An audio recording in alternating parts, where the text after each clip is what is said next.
In April 1945, the most wanted man on Earth was hiding underground in Berlin. Above him, 2.5 million Soviet soldiers were closing in. Below him, just 50 meters of concrete corridor and a handful of cramped rooms. And here's the wild part. For decades afterward, nobody could say exactly where this bunker was, not to the meter, not with real certainty. The city got bombed to rubble, rebuilt from scratch, divided by a wall, reunited and rebuilt again. Streets disappeared. Landmarks vanished. The whole neighbourhood got a facelift. Twice. So where exactly was it? What happened in those final hours? And why is the spot where one of the 20th century's greatest evils met its end now covered by a parking lot and, I swear I'm not making this up, a bubble tea shop? Tonight we're tracing exactly how historians finally pinpointed the location, what passed in those rooms, and why Berlin decided to bury this piece of history rather than mark it. So if you've been listening to these for a while, go ahead and hit subscribe if you haven't already. And I'm always curious where everyone's at when they're listening. Drop your city and the time in the comments. I was reading through the other night and someone from Edinburgh said it was like 4 a.m. Someone else in Sydney said they put these on during their lunch break. Kind of wild thinking about people in totally different time zones all listening to history before bed. Or during lunch, apparently. All right, tonight we're going back to Berlin, 1945. But before we get into it, get yourself comfortable. Like properly settled. Adjust your pillows. Pull up the blanket if you need it. Because where we're going, you're going to want to be cozy. The people in this story weren't. Let me tell you about a man named Rochus. Rochus Misch was 28 years old in April 1945, and he'd gotten very, very good at surviving. Not through any particular brilliance or bravery, just through the underrated skill of keeping his head down and not asking too many questions. He'd been wounded badly in Poland back in 1939, a negotiation mission that went sideways. Most of his group didn't make it. He survived with severe injuries, which actually turned out to be the luckiest thing that ever happened to him.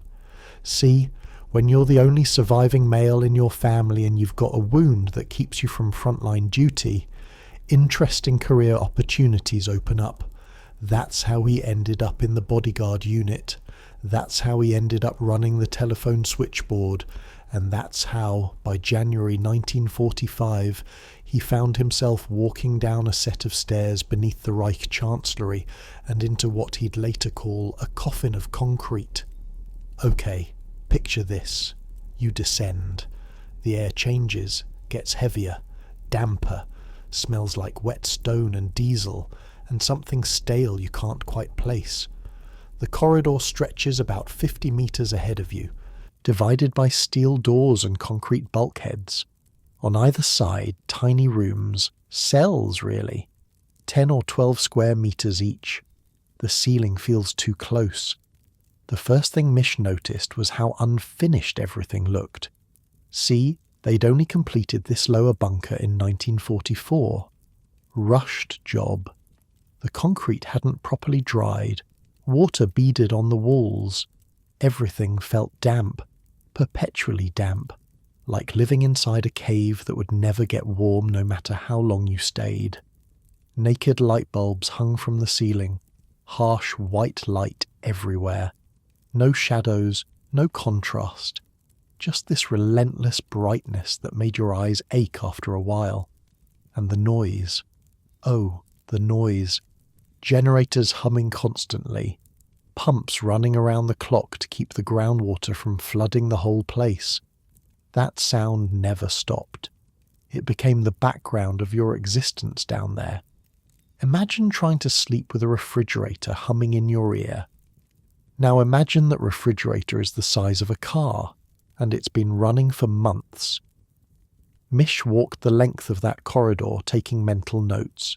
Generator rooms on the right, ventilation equipment, the telephone switchboard where he'd be spending most of his days. On the left, a bathroom, toilets, a small anteroom with a table and chairs. Further down, the rooms that mattered, the ones belonging to the people who'd brought all of this about. His room, no door, just an opening into the corridor. He sat there at his switchboard and listened to the whole bunker come and go. It was no bunker to live in, he'd say later. It was an air raid bunker. When someone came downstairs, we couldn't even offer them a place to sit. It was far too small.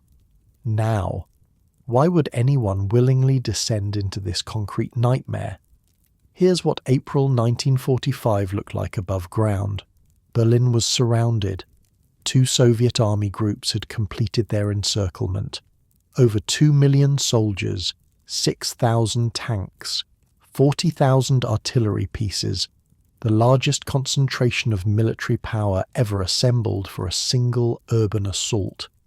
Let that sink in for a second. On April 16th, an artillery barrage began unlike anything anyone had ever experienced. Nearly 9,000 guns firing 7 million shells. 7 million. Buildings shook. Pictures fell from walls. Telephones rang from the vibration alone. Inside the bunker, Misch could feel it. Impacts transmitting through 4 meters of concrete. Muffled thuds. Dust drifting from the ceiling. And still, he sat at his switchboard. Still connected calls. Because what else do you do? Here's what makes this story strange. This unprecedented collapse happening. The end of a regime that killed millions. And inside the bunker, people were still arguing about food deliveries and who was supposed to clean the toilets. I mean, think about that. The world is ending above you. Literally ending. And you're having a passive-aggressive conversation about whose turn it is to mop the bathroom. Misch had learned to keep his head down.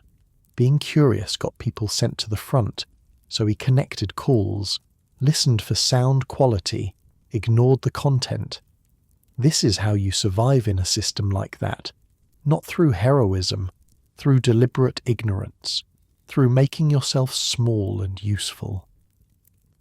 But even Misch couldn't ignore what was happening by late April. The defense of Berlin fell to whoever was available. The Volkssturm, old men, young boys, people who'd never fired a rifle, handed uniforms and told to fight tanks. I want you to really picture this. Out on the streets, teenagers with anti-tank weapons were ambushing Soviet armor. Kids, 12, 13, 14 years old, dying in the rubble of their own city. Soviet soldiers moved house to house, blasting holes through walls, fighting through basements. When a sniper fired from a window, they leveled the building with artillery.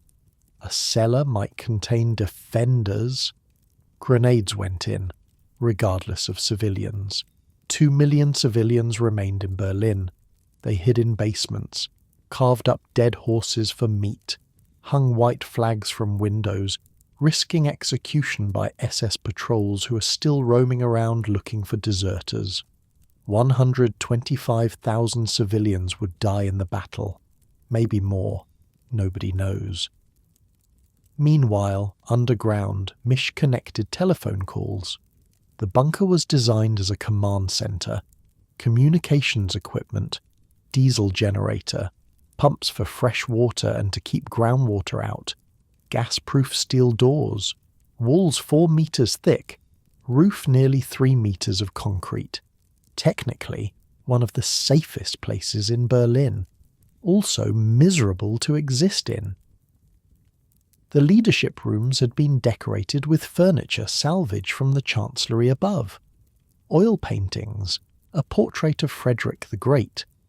But the rooms were 3.5 meters by 3.2. That's like a large closet. You could barely fit a bed.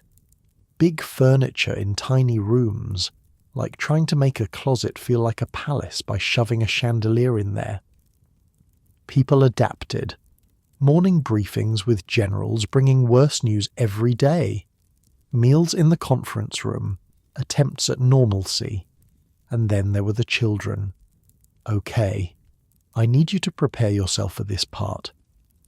Joseph Goebbels, the propaganda minister, had moved his family into the upper bunker in late April.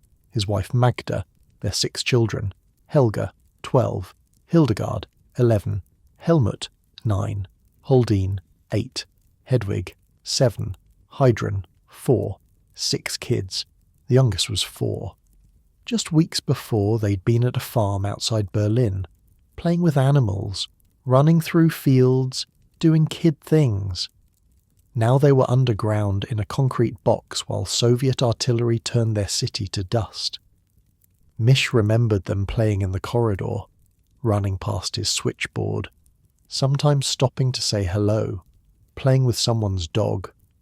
A nurse who worked in the bunker described them as charming and absolutely delightful. Another officer remembered them looking sad. Both descriptions probably true. Kids are resilient. Kids adapt. Kids find ways to play even in the worst circumstances. And kids also know when something is terribly wrong, even if nobody explains it to them. Imagine being 4 years old in that situation. You don't understand what's happening. You know you can't go outside anymore. You know the adults are scared even though they try to hide it. You know the ground shakes sometimes and everyone gets quiet. You know your room is small and damp and you miss the farm, but your siblings are there. Sometimes nice people let you play with their dog. The man at the telephone smiles when you run past, and somewhere, in a way you can't articulate but definitely feel, you know this isn't going to end well. We'll come back to those children. Their story is among the worst parts of what happened in this bunker, but we're not there yet. Now let me tell you about finding the bunker itself, because pinpointing exactly where it was turned out surprisingly difficult. Berlin in 1945 was so damaged it hardly resembled Berlin at all. Government district buildings were rubble and smoking ruins by May. The Soviets levelled what remained. The Cold War divided the city. East Germany built apartments and parking lots on top. By the 80s, even experts disagreed about exactly where the bunker had been. Here's what we know. The upper bunker was beneath a reception hall behind the old chancellery. The lower bunker was 8.5 metres below the garden, roughly 120 metres from the newer chancellery building. But here's the thing. The reception hall, gone. The old chancellery, gone. The new chancellery, gone. The garden, gone. Streets changed. The neighbourhood was rebuilt twice. Finding the exact location meant playing detective. Historians started with wartime aerial photographs from March 1945. American reconnaissance planes had photographed the government district while it was still partially standing. You can see the Air Ministry, the Chancelleries, Brandenburg Gate, the Spree River, the Reichstag. But wartime aerial photos weren't taken straight down like modern satellite imagery. Aircraft flew at lower altitudes, often at slight angles. Even a fraction of a degree off could throw calculations off by hundreds of meters. So historians triangulated. They identified landmarks that still exist in the same place. A bridge over the Spree that hadn't moved. The corner of the Reichstag building still standing. A distinctively shaped building on the road leading to where the Chancellery used to be. The edge of Potsdamer Platz. If all those reference points lined up between the 1945 photo and modern satellite imagery, then the perspective was correct. Then you could trust the overlay. They did line up. Pretty well, actually. Which meant you could zoom in and see what replaced the government. District. Apartment blocks. Restaurants. A children's play area. And most notably, a car park. The bunker was under that car park. Roughly. Mostly. But roughly isn't good enough for history. Researchers looked for something in the photos extending above ground. A watchtower with a cone-shaped roof, an emergency exit into the gardens, barely visible in the photographs, but there. By marking those points on both wartime and modern images, historians had references they could trust. They knew the distance between them. That gave them scale. A third point, the Chancellery Hall edge visible in period plans, let them triangulate exactly. When they finally did the overlay, they discovered something interesting. The bunker was slightly further south than supposed, not directly under the car park's centre, toward the southern end, partially under an apartment block, but still in that same unremarkable vicinity. The exact spot is beneath pavement between 80s apartment buildings and, yes, a bubble tea shop. Walk there today, nothing to see, no monument, no marker. For decades, Germany deliberately left the site anonymous, worried acknowledgement would turn it into a shrine for the wrong kind of people. In 2006, they finally put up a small information panel on a street corner, a diagram of the bunker layout, some basic facts in German and English. It was installed quietly. Many people walk past without noticing. It's that unremarkable. But just down the street, something else entirely. A field of 2,711 concrete blocks, different heights, some barely rising above the ground, others towering over your head, arranged in rows on undulating ground that slopes and dips as you walk. The memorial to the murdered Jews of Europe, inaugurated in 2005, 60 years after the war. The ceremony took place in a tent just meters from where the bunker had been. Holocaust survivors spoke. Hebrew songs were sung. Government officials sat in the audience. The memorial covers nearly 5 acres. You walk between concrete blocks on narrow paths that slope and dip unexpectedly. It's designed to make you feel disoriented, lost, uncomfortable. The designers wanted that. They wanted you to feel something of what it meant to be caught up in something too big to understand. Beneath it, an information centre with approximately 3 million names. This location was chosen deliberately. This was the heart of the Nazi government district, where the orders came from, where the administration of genocide was coordinated. The buildings are gone now. In their place, a memorial to the victims, and just a block away, unmarked except for one small sign, the bunker where the man who ordered it all spent his final days. There's something fitting about that juxtaposition. The grand monument to victims, the anonymous parking lot for perpetrators. But we're getting ahead of ourselves. It's still April 1945. The bunker is still occupied. Misch is at his switchboard. Children play in the corridor, guns fire above. None of them know how this ends. Well, some knew, some had already decided, but we'll get to that. For now, stay in that corridor. 50 meters of damp concrete. Harsh white light that never dims. The constant hum of generators and pumps. The muffled thunder of artillery filtering down through 4 meters of ceiling, and somewhere nearby, a 4-year-old asking when they can go home. So Misch is sitting at his switchboard. No door on his room, remember, just an opening. Which means he hears everything. Footsteps on concrete. Conversations drifting down the corridor. The click of doors opening and closing. The occasional raised voice from the conference room when things weren't going well, which was always, by the end. His job was simple enough. Connect calls, monitor sound quality, make sure the lines stayed open. The bunker had a telephone switchboard, a telex machine, and an army radio set with an antenna that went up through the ceiling to the surface. That was it. That was the communication system for what remained of the government. When the phone lines worked, they worked. When they didn't, Misch had to improvise.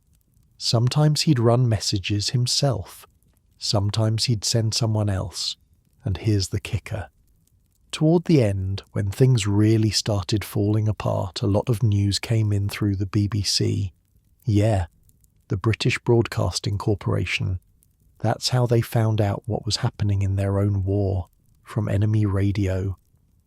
There's something almost funny about that if you think about it. Almost. Misch had a routine. Wake up, check the equipment, connect calls, listen without listening. That last part was crucial. The trick was to monitor sound quality without actually paying attention to the words. You learned to hear static, hear distortion, hear when a line was going bad, all without processing what people were actually saying. This wasn't just professional discipline, this was survival. The wrong piece of information overheard, the wrong expression on your face at the wrong moment, and suddenly you're packing a rifle and heading east to meet the Soviet advance. Misch had seen it happen to others. Guys who asked one question too many. Guys who looked concerned when they should have looked neutral. So he sat. He connected. He didn't think. But the bunker had a way of getting to you regardless. Here's what living underground does to a person. First, you lose track of time. There's no daylight, no sunrise, no sunset. The lights are always on, that same harsh white glow, 24 hours a day. You sleep when you can, you eat when food appears, days blur into each other. Second, the air. The ventilation system worked, technically. Fans pushed air through the complex, cycled it, tried to keep things breathable. But 50 meters underground, behind gas-proof doors, in a space never designed for long-term habitation, the air gets thick, stale. You can taste it after a while, like breathing through a damp cloth. Third, the walls close in, not literally, but psychologically. Your world shrinks to the corridor, your switchboard, the anteroom where people wait, the conference room where the maps are. That's it. That's your entire existence. The same faces, the same concrete, the same hum of machinery, day after day after day. It's like the world's worst submarine vacation, except the submarine is made of concrete, and there's no ocean view, and you might die at any moment. Misch later described his first tour of the bunker as a relief to leave. He stepped out into the garden through the emergency exit and felt something loosen in his chest. Fresh air, natural light. Even though the city was being bombed, even though the world outside was falling apart, just being above ground felt like freedom. Then he went back down, because that was the job. Because there wasn't really anywhere else to go. Let me walk you through what he saw in those corridors. Picture this with me. Coming down the stairs from the upper bunker, you pass through a steel door, heavy, gas-proof. A guard posted there around the clock. You're now in the lower level, the newer section, about 8 meters below ground. Ahead of you, the corridor stretches maybe 50 meters. It's not wide. 2 people can pass each other, but barely. The ceiling is low enough that tall men duck instinctively, even though they don't actually need to.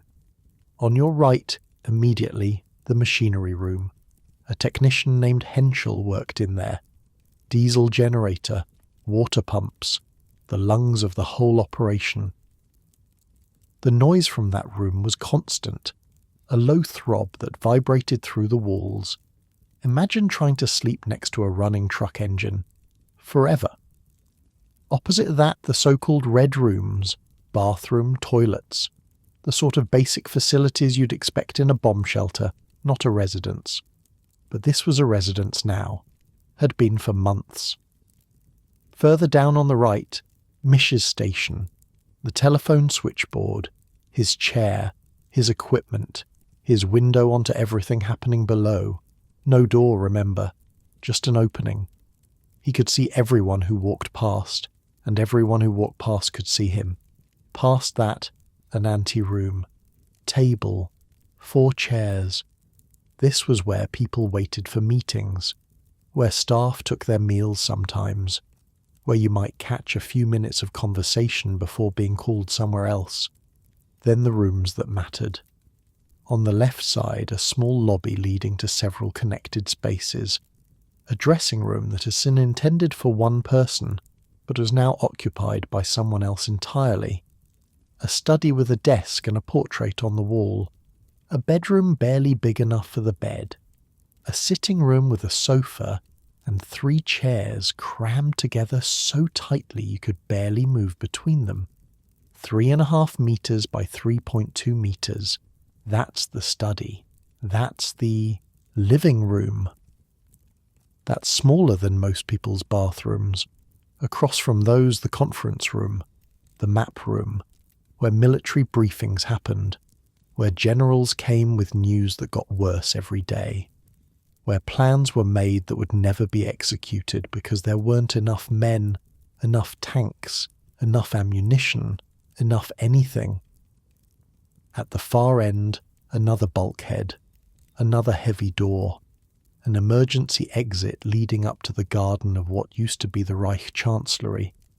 By April, that garden was cratered and shattered, but it was still technically outside. That's the whole space, maybe 50 meters of corridor, maybe 30 rooms total between both levels, and by the end, several dozen people were living down there. Living? No. Existing. There's a difference.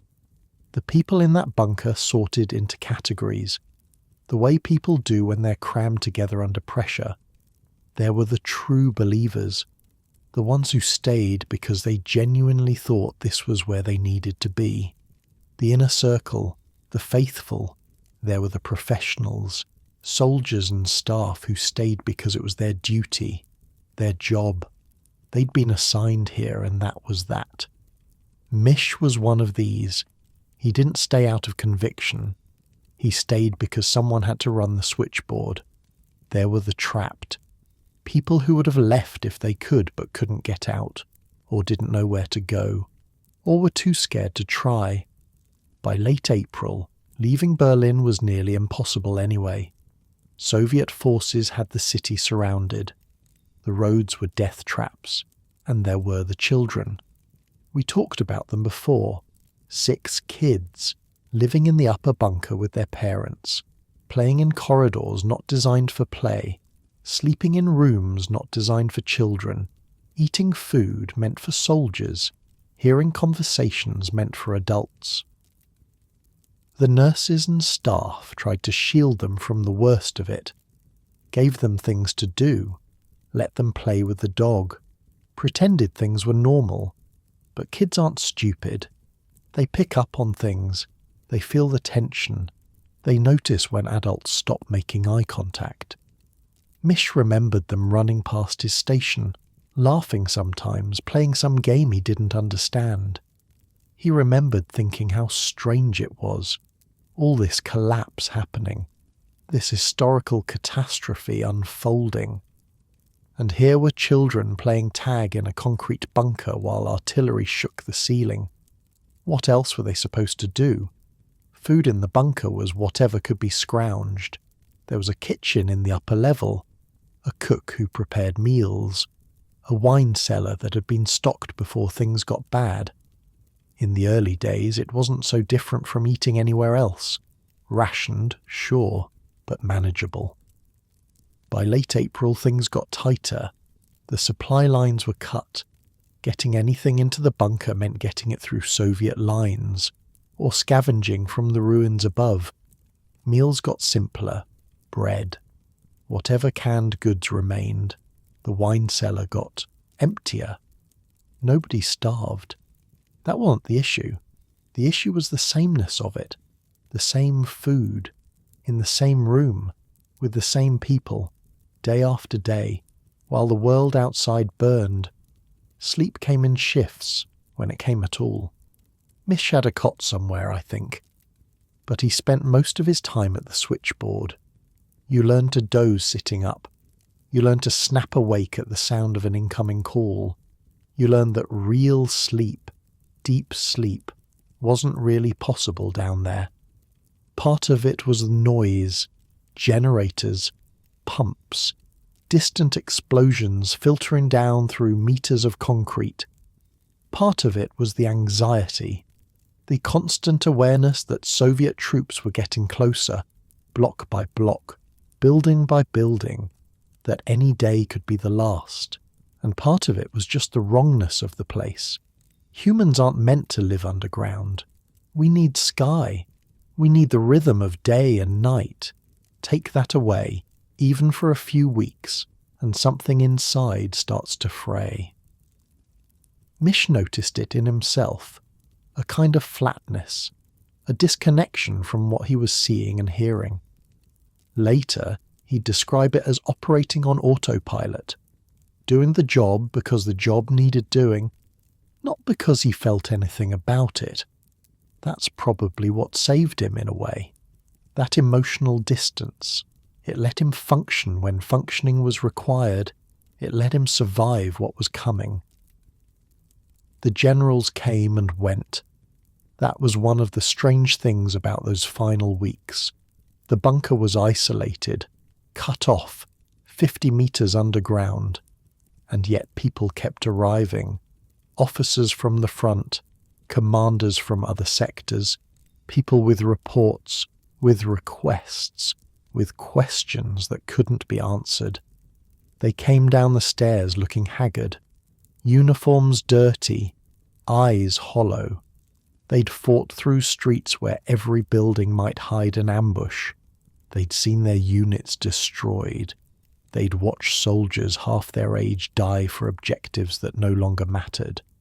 Then they'd sit in the conference room and give briefings about troop positions and counterattacks and relief forces that existed only on paper. Maps with arrows pointing to phantom armies. Plans that assumed resources they didn't have. Misch connected the calls. He heard the fragments. General Wenck's army was supposed to be coming to relieve Berlin. The 9th Army was supposed to break through from the south. Steiner was supposed to launch an attack from the north. None of it happened. The armies were destroyed or surrounded. The reinforcements never came. The lines on the maps were fantasies, but the briefings continued, every day. Same room, same maps, same voices getting more desperate, same conversations Misch tried not to hear. On April 22nd, something changed. Soviet artillery had been getting closer for days. You could feel it in the bunker. The impacts were no longer muffled, distant thuds. They were sharper, closer. The kind of impacts that made dust drift from ceiling seams. That day, during a briefing, word came that 2 Soviet army groups had completed their encirclement of Berlin. The city was cut off. No one was getting in or out. The reaction, according to several accounts, was not calm. In that conference room, surrounded by maps showing positions that no longer existed, surrounded by generals who had no options left, something broke. A decision was made, or maybe just acknowledged. The war was over. Berlin would fall. There would be no miracle. That's it, someone said, according to later testimony.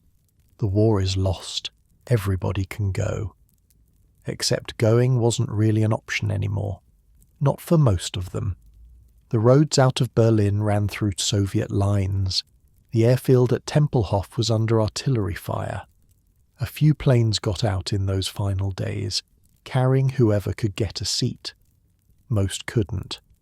Misch had a chance to leave. On April 22nd, his commanding officer called and told him there was a seat on one of the last planes for his wife and young daughter. Misch was given temporary leave to go get them. He drove through the ruined city, found his wife. told her about the plane. She refused. She wouldn't leave Berlin without him. She wouldn't take their daughter and fly to safety while he stayed behind in a bunker surrounded by Soviet troops. She wanted them together, whatever happened. So Misch drove back to the Chancellery, back down the stairs, back to his switchboard. When he returned, he found that many of the staff had been released, told they were free to go, free to try to escape, free to do whatever they could to survive what was coming. Misch stayed. Why? Duty, maybe. Habit. The lack of anywhere better to be. The sense that after years of being in that building surrounded by those people, this was where his story would end one way or another. His commanding officer, Franz Schadl, was still there, wounded.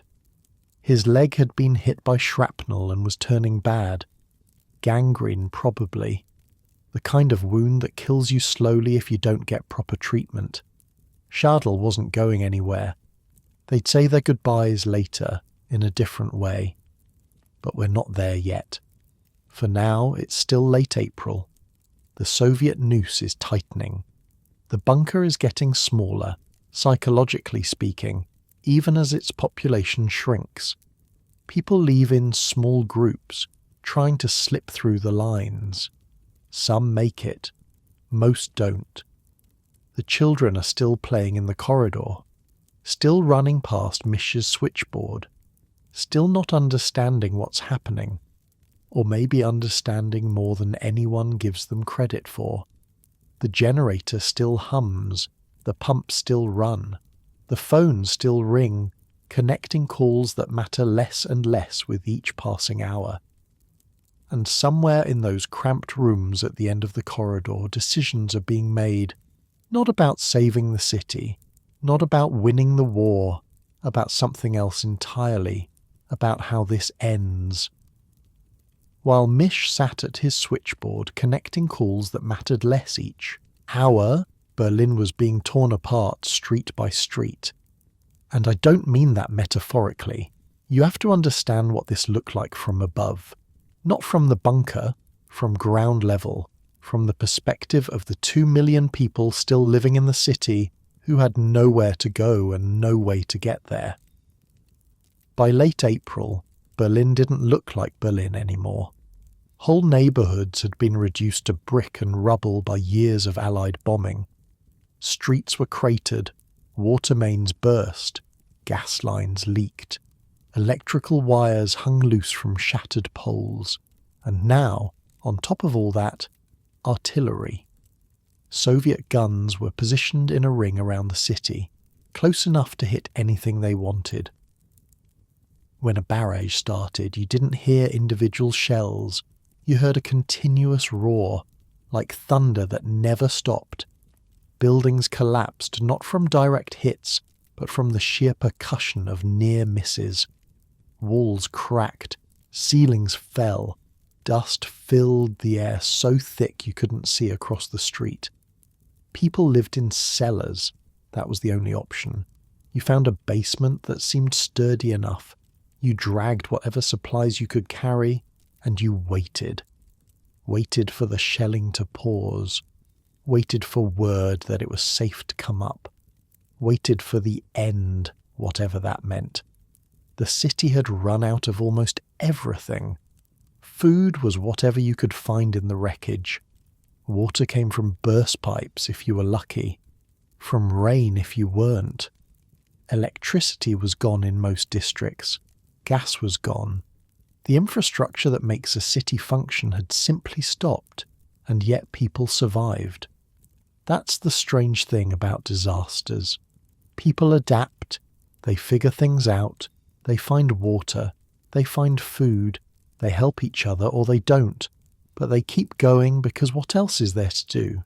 In the cellars, strangers became neighbours, became family. You shared what you had. You watched each other's children.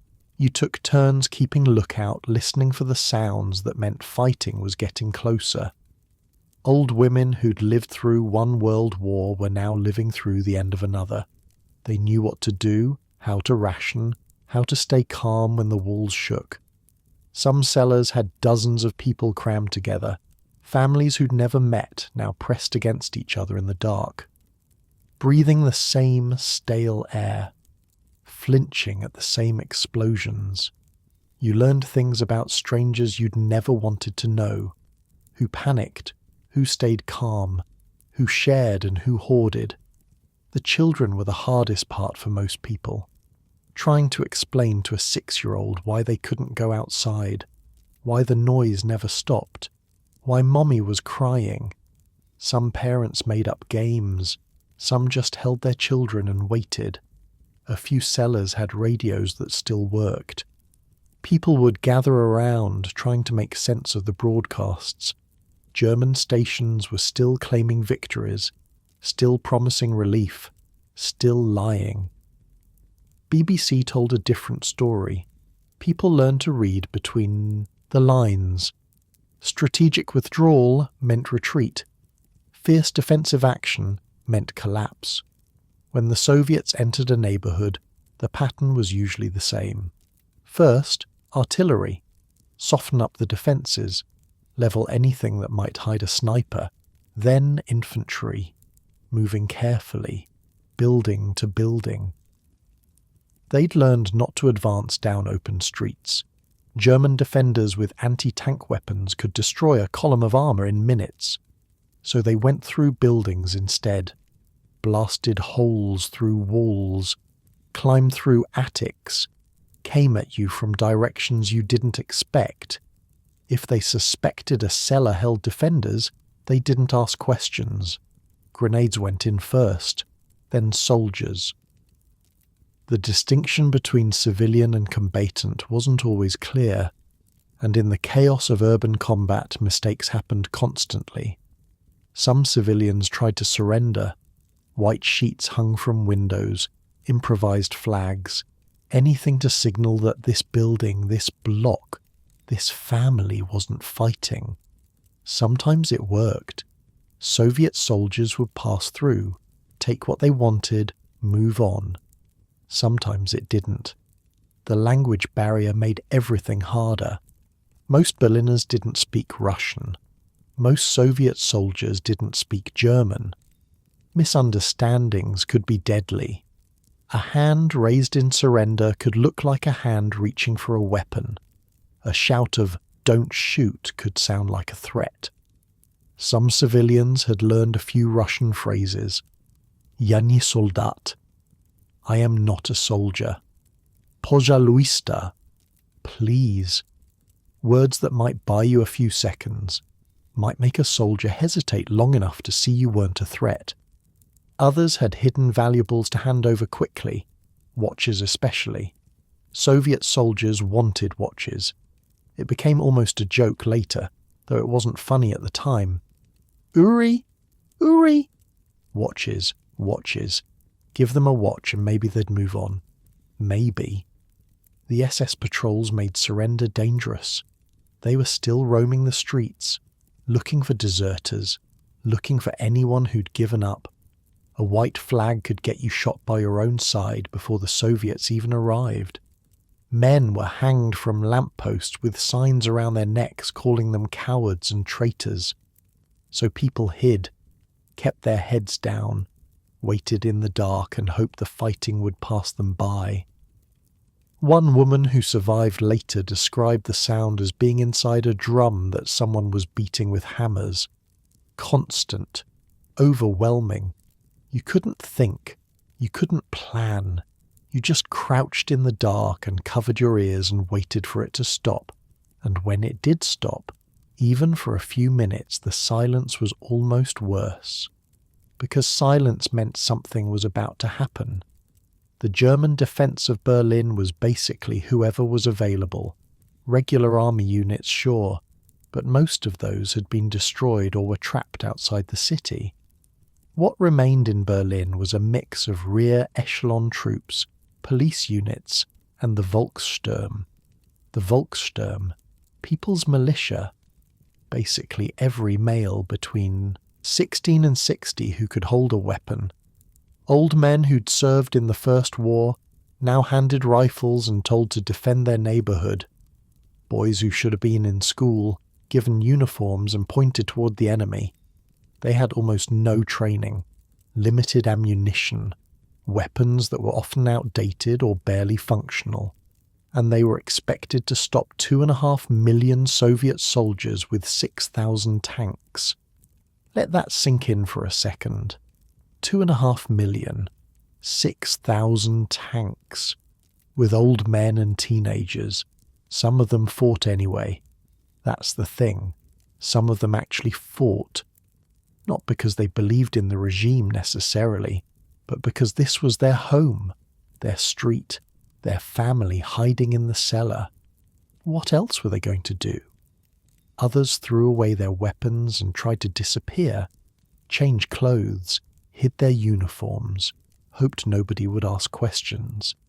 The youngest defenders were barely teenagers, boys from the youth organizations, handed Panzerfaust anti-tank weapons and positioned at intersections. A Panzerfaust was simple to operate.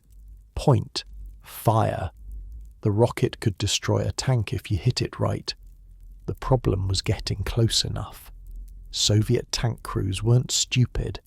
They knew about the kids with rockets.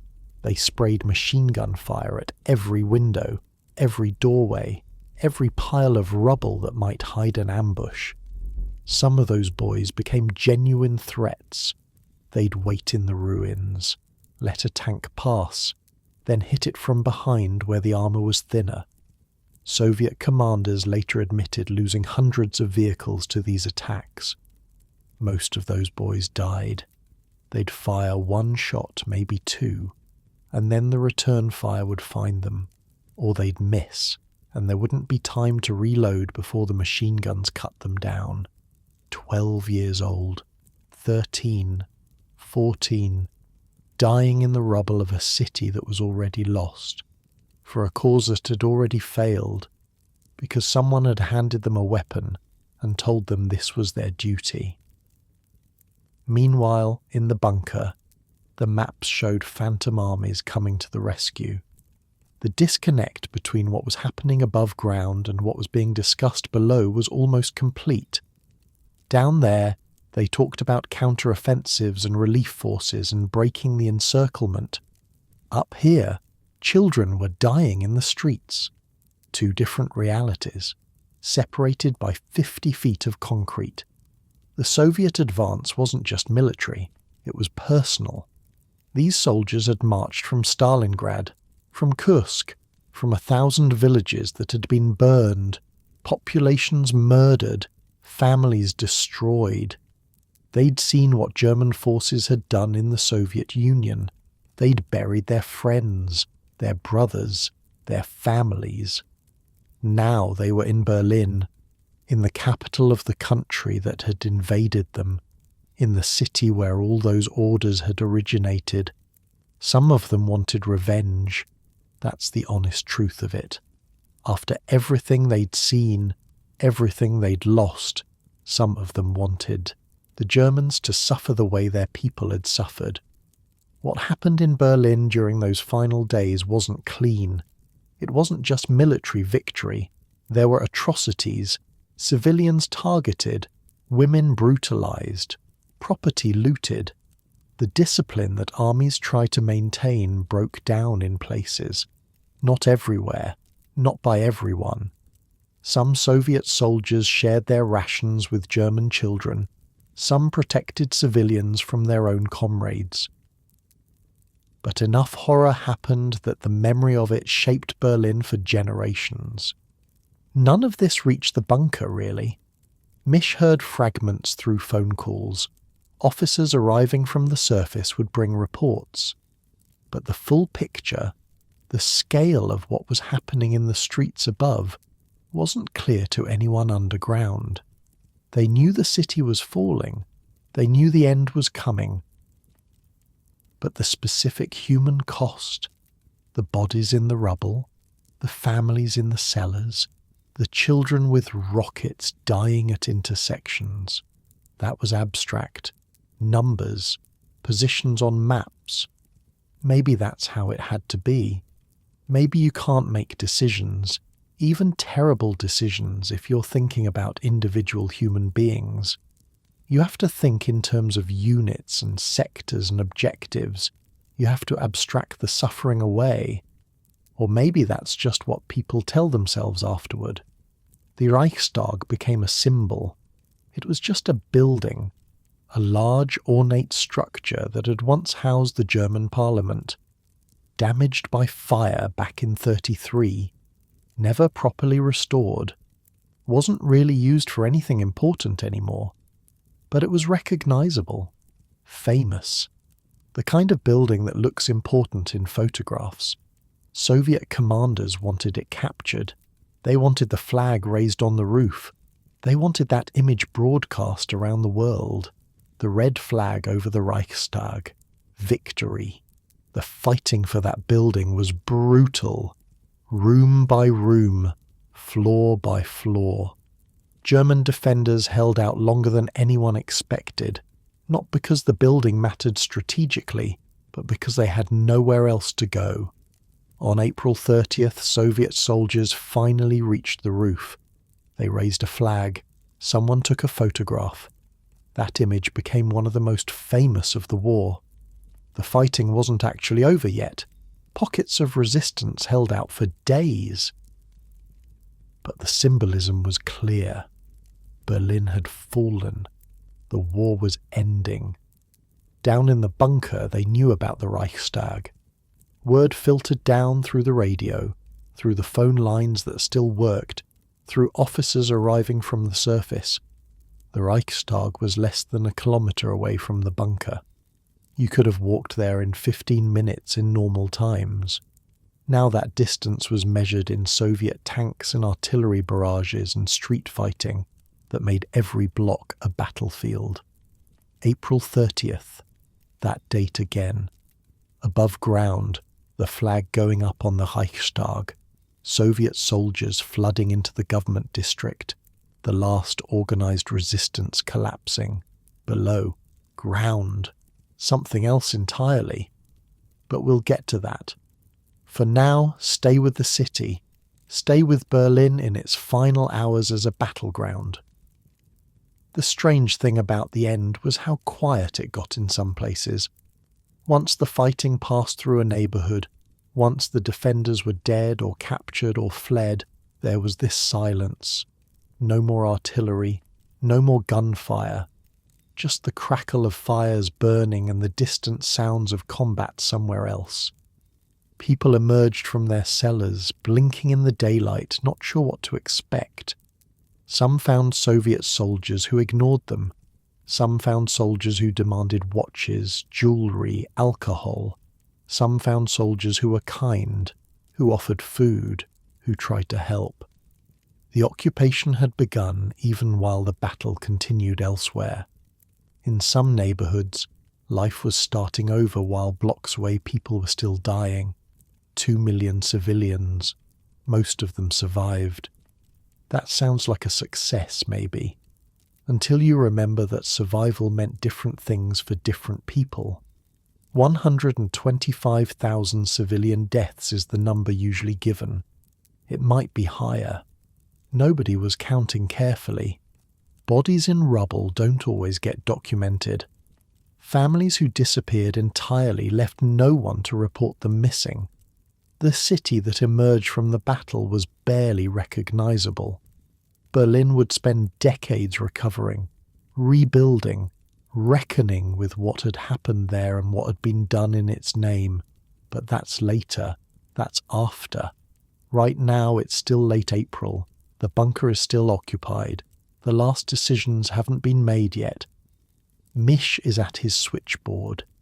The children are somewhere in the upper level, probably asleep by now. The generators are humming. The pumps are running. And in those cramped rooms at the end of the corridor, conversations are happening that will end everything. Not the war. The war is already over, whether the people in that bunker admit it or not. But something else. Something personal, something that's been building for days. the kind of decisions that seemed inevitable to the people making them and incomprehensible to everyone else. We're getting close now, close to the end of the story, close to the rooms where it happened. A few more days, that's all that's left. The city is burning, the army is broken, the end is coming whether they want it or not. And below ground, in a damp concrete corridor lit by harsh white lights, the final act is about to begin. By April 27th, the bunker had changed. Not physically. The walls were the same damp concrete. The lights still hummed. The generators still ran. But something in the air was different. A kind of clarity that comes when everyone finally accepts what's about to happen. People were making decisions, real decisions, not the fantasy planning of relief forces and counterattacks. Decisions about whether to stay or go, whether to try for escape or accept the end, whether to live or die. Some chose to leave. Officers who'd served loyally for years suddenly remembered urgent business elsewhere. Pilots who'd been waiting for orders decided not to wait anymore. Staff members who had families slipped away during shift changes, hoping nobody would notice. Nobody stopped them mostly. By this point, what was the purpose? The war was lost. Everyone knew it. Some couldn't leave. Misch, for one. He'd made his choice when he came back after visiting his wife. He was here until the end now. Others were in the same situation. Too deep in. Too connected. Too afraid of what might happen if they tried to run. And some chose to stay. That's the strangest part. Given every opportunity to escape, some people decided this was where they wanted to be. Eva Braun was one of them. She'd arrived in Berlin weeks earlier, against direct orders to stay in Munich where it was safer. She knew what was happening. She knew how this would end. She came anyway. Why? That's a question historians have argued about for decades. Love, loyalty, a death wish, some combination of all three. Here's what we know. Eva had been with Hitler for over 12 years, mostly in secret. She wasn't his wife. She wasn't officially anything. At public events, she was introduced as a secretary, or simply not introduced at all. She lived in the shadows of his life, present but unacknowledged. She was 33 years old, blonde, pretty in a conventional way, not particularly political by all accounts. She liked fashion and photography and swimming and movies, normal things, the kind of interests you'd expect from someone who grew up middle class in Munich. How she ended up with the most powerful and most destructive man in Europe is its own strange story. She'd met him when she was 17, working in a photographer's studio. He was already famous, already dangerous, already surrounded by people who wanted things from him. She was 17. That's worth pausing on. 17. She tried to kill herself twice in the early years. Pills once, a gunshot another time. Both times she survived. Both times he came running. Some people think those attempts were genuine desperation. Others think they were calculated moves to secure his attention. Maybe both. Human motivations are rarely simple. By 1945, she was no longer the naive teenager from the Photoshop. She'd spent over a decade watching this man accumulate power, start a war, and murder millions of people. She knew exactly who he was and what he'd done, and she chose to come to Berlin to die with him. That choice tells you something, though I'm not sure what. Loyalty taken to its absolute extreme.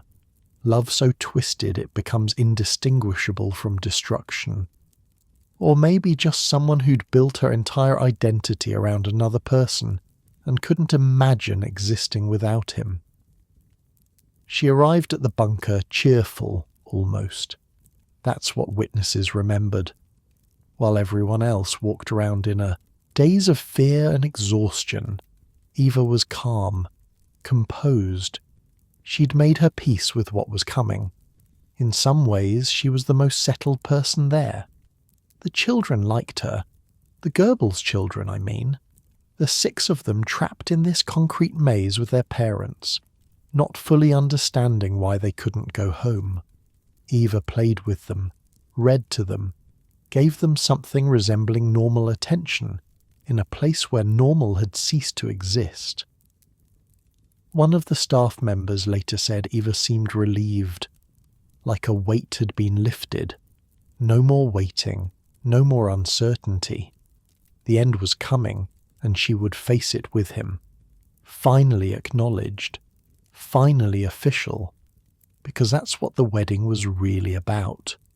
On the night of April 28th, someone suggested they should get married. The accounts differ on who brought it up first. Some say it was Eva, others say Goebbels. A few claim it was Hitler himself finally offering her the recognition she'd been denied for 12 years. The problem was finding someone to perform the ceremony. Berlin was a war zone. The government district was under constant bombardment. Most officials had fled or died. Where do you find a notary at the end of the world? Someone remembered a city councillor named Walter Wagner. He was nearby fighting with a Volkssturm unit. A message was sent. Wagner made his way through the shattered streets, dodging artillery fire and sniper positions to reach the bunker. Think about that for a second. A low-level bureaucrat, risking his life to cross a city being destroyed block by block, so he could perform a wedding ceremony for the man responsible for all of it. The absurdity is almost too much. What was he thinking during that journey? Scrambling over rubble, pressing against walls when shells fell nearby, stepping over bodies in the streets. Did he feel honoured? Terrified? Did he have any idea what he was walking into? Wagner arrived sometime around midnight, still wearing his Volkssturm uniform, filthy and exhausted, dust in his hair, blood on his sleeves, though whether it was his own or someone else's, nobody asked. They brought him down into the bunker, through the steel doors and the narrow corridors, past the humming generators and the stale air, to a small conference room. He must have been shocked by what he found. The most powerful man in Germany, or what used to be Germany, hunched and trembling in a concrete box. The woman beside him, calm and beautiful, dressed as if for a dinner party. The whole scene like something from a fever dream. The ceremony was brief. It had to be. The legal requirements were read. Both parties confirmed they were of pure Aryan blood and had no hereditary diseases. The standard questions for a German marriage at the time, made grotesque by the context. When Eva signed the marriage certificate, she started to write her maiden name. Braun. Force of habit, maybe, or nervousness. She caught herself after the first letter, crossed it out, wrote Hitler instead. Eva Hitler. After 12 years, she finally had the name. She'd be dead within 40 hours. The witnesses were Goebbels and Martin Bormann. Both would also be dead within days. The notary, Wagner, went back out into the fighting after the ceremony. He was killed shortly after. Of everyone in that room during the wedding, none would survive the week. None. They had a small reception afterward. Champagne, somehow. In a bunker running low on everything else, someone had kept champagne. A few members of the inner circle gathered. Toasts were made. Congratulations offered. The whole thing had the surreal quality of a party at the end of time. Hitler left early. He went to another room with his secretary Traudl Junge and began dictating his final documents. A political testament blaming everyone but himself for the war's outcome. A personal will leaving his possessions to the state. The ravings of a man who still couldn't admit what he'd done. Eva stayed with the guests for a while longer, drinking champagne, making small talk, being, for the first and last time, the acknowledged wife of Adolf Hitler. One of the secretaries remembered her looking happy that night, genuinely happy. It's a disturbing image, happiness in a bunker, with a city dying above you, knowing you'll be dead in 2 days. But maybe that's the wrong way to think about it. Maybe for Eva the happiness was real because the uncertainty was finally over. No more waiting in the shadows, no more hoping for acknowledgement that never came. The end was certain now, and she would face it as his wife. Magda Goebbels had made her own terrible decision. She'd brought her children to Berlin knowing what was coming. She'd refused opportunities to send them to safety. She'd decided somehow that death was preferable to a world without National Socialism. The children didn't know. How could they? Helga was 12, old enough to sense something was wrong, but not old enough to understand it. The youngest, Heidrun, was only 4. They played in the bunker corridors, bored and restless, waiting for the grown-ups to explain when they could go home. They never would go home. Their mother had already decided that. It's hard to write about the Goebbels children without anger.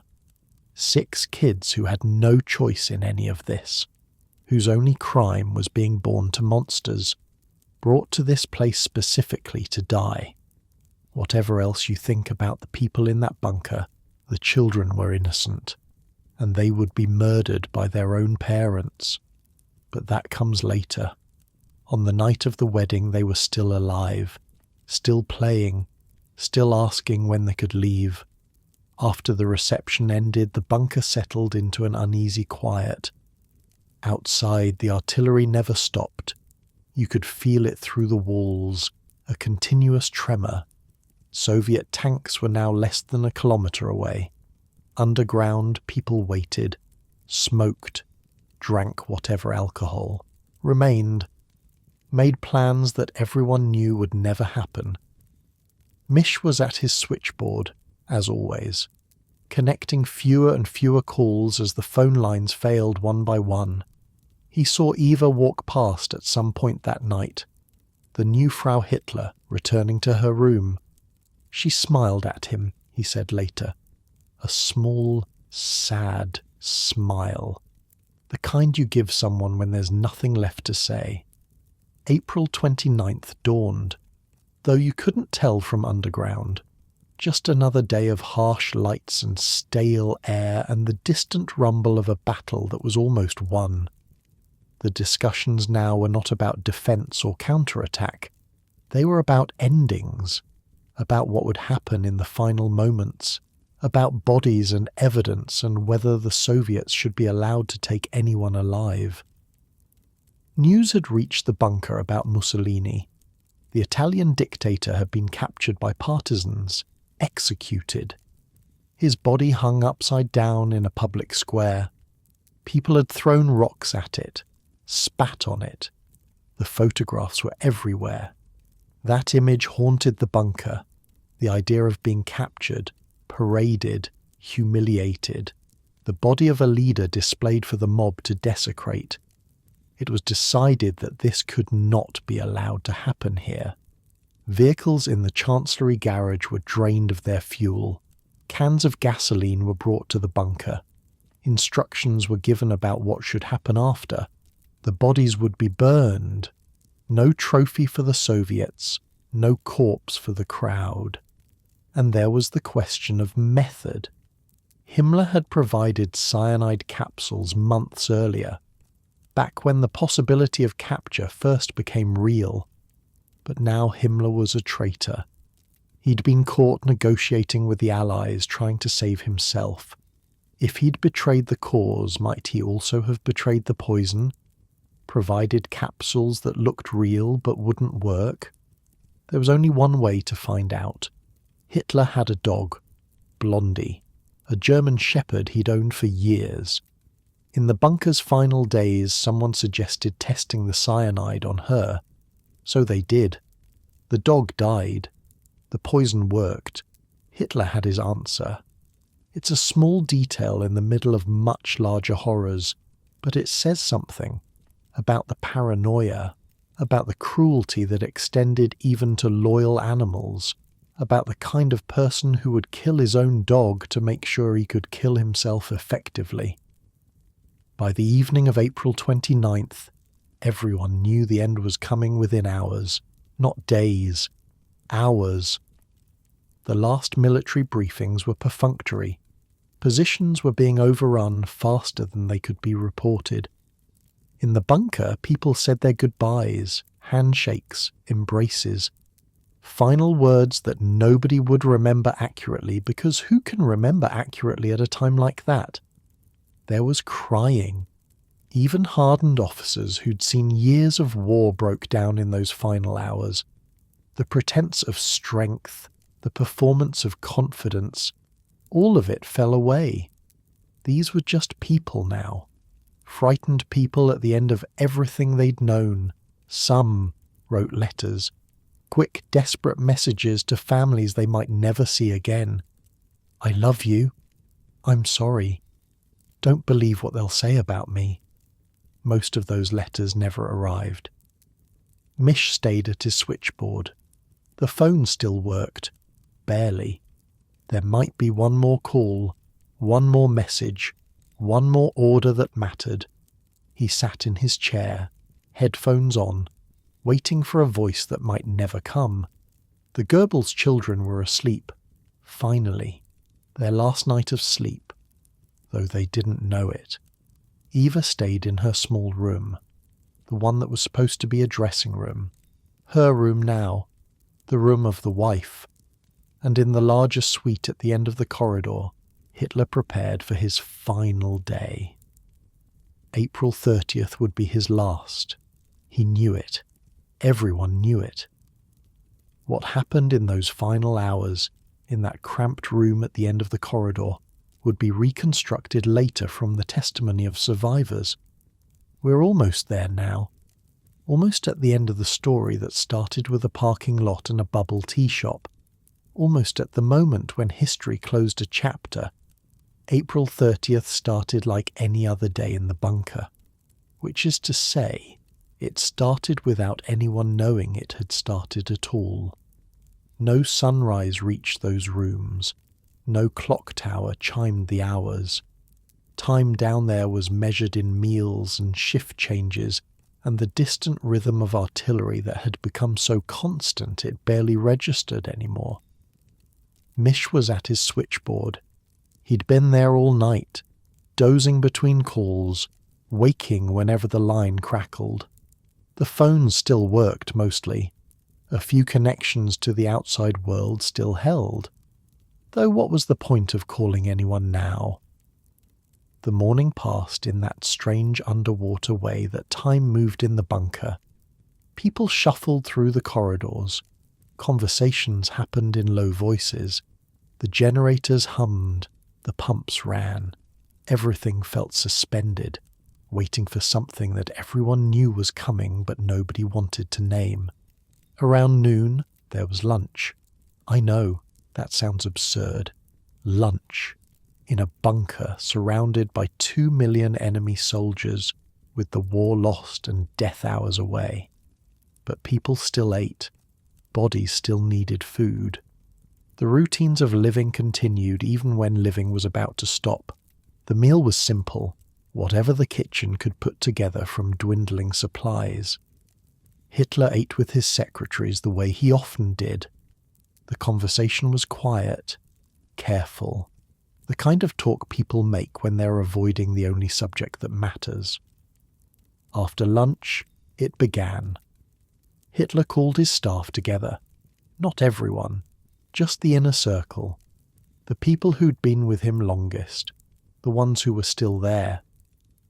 He walked down the corridor shaking hands, saying something to each person. The accounts differ on what exactly he said. Thank you, maybe, or goodbye, or nothing at all. Just a look, a nod, the kind of acknowledgement that doesn't need words. Eva was with him, calm, as always. She'd put on a dark dress that morning, done her hair, applied her makeup, looking the way she wanted to look at the end. The secretaries cried. Some of the officers too. Hard men who'd seen years of war stood there with tears running down their faces, watching this parade of farewell move through the bunker. Misch shook his hand. He remembered that later. The grip was weak. The hand trembled. This was not the man from the photographs, the one who'd commanded armies and destroyed nations. This was someone old and broken and ready to be finished. Around 3:30 in the afternoon, Hitler and Eva withdrew to their private rooms. The suite at the end of the corridor, the study with the couch where they'd spent so much of these final days. The door closed. Outside, people waited. Ling stood guard. Bormann hovered nearby. Others found reasons to be in that part of the corridor, not wanting to miss whatever was about to happen. Nobody talked. What was there to say? Minutes passed, maybe 10, maybe 15. Time stretched in that corridor the way it does when you're dreading something. Then a sound, a single gunshot, muffled by the thick walls and the heavy door, but unmistakable. Everyone in the corridor froze, looked at each other, waited. More minutes passed. Nobody wanted to be the one to open that door. Nobody wanted to see what was on the other side. Finally, Ling stepped forward. Bormann with him. They opened the door. The smell hit them first. Gunpowder and something else. Almonds. The bitter almond smell of cyanide. Eva was on the couch. Her legs were drawn up beneath her. Her lips had turned purple, almost blue from the poison. She looked peaceful somehow, like she'd simply fallen asleep and hadn't woken up. Hitler was beside her, slumped forward, blood on his temple, the Walter pistol on the floor where it had fallen. It was done. What Linger and Bormann felt in that moment, standing in the doorway looking at those two bodies, is impossible to know. Relief, maybe, or horror, or just the numb shock of seeing something you'd been dreading finally happen. They had work to do. The instructions had been clear. The bodies were to be burned. No trophy for the Soviets. No corpse for the crowds to desecrate. Whatever was left of Adolf Hitler would be destroyed. Turned to ash. Scattered to the wind. Ling found blankets. He spread them on the floor, lifted the bodies one at a time, wrapped them carefully. There was tenderness in the act. Strange as that sounds. These were still human remains. Whatever these people had done in life, in death, they were just bodies that needed to be handled. Eva was carried out first. Bormann picked her up. She weighed almost nothing, people said later. A small woman, thin, easy to carry. He started down the corridor toward the emergency exit. But then someone else stepped in. Erich Kempka, Hitler's chauffeur. He'd known Eva for years. He'd also known how much she'd hated Bormann. The scheming, the backstabbing, the way Bormann had always tried to control access to Hitler. Eva had despised him. Kempka took the body from Bormann's arms.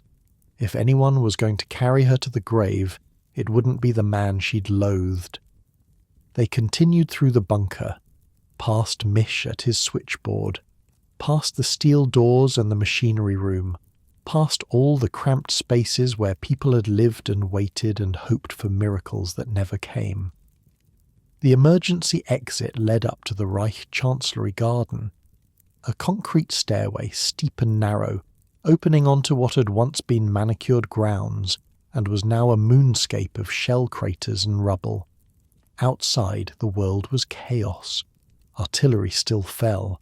The sky was grey with smoke. The Reichstag, less than a kilometre away, was being stormed by Soviet troops at that very moment. You could hear the gunfire if you listened. They found a shell crater, a depression in the churned earth, right near the bunker exit. Good enough. Kempka laid Eva's body in the hole, gently, the way you'd lay down something precious. Then Hitler.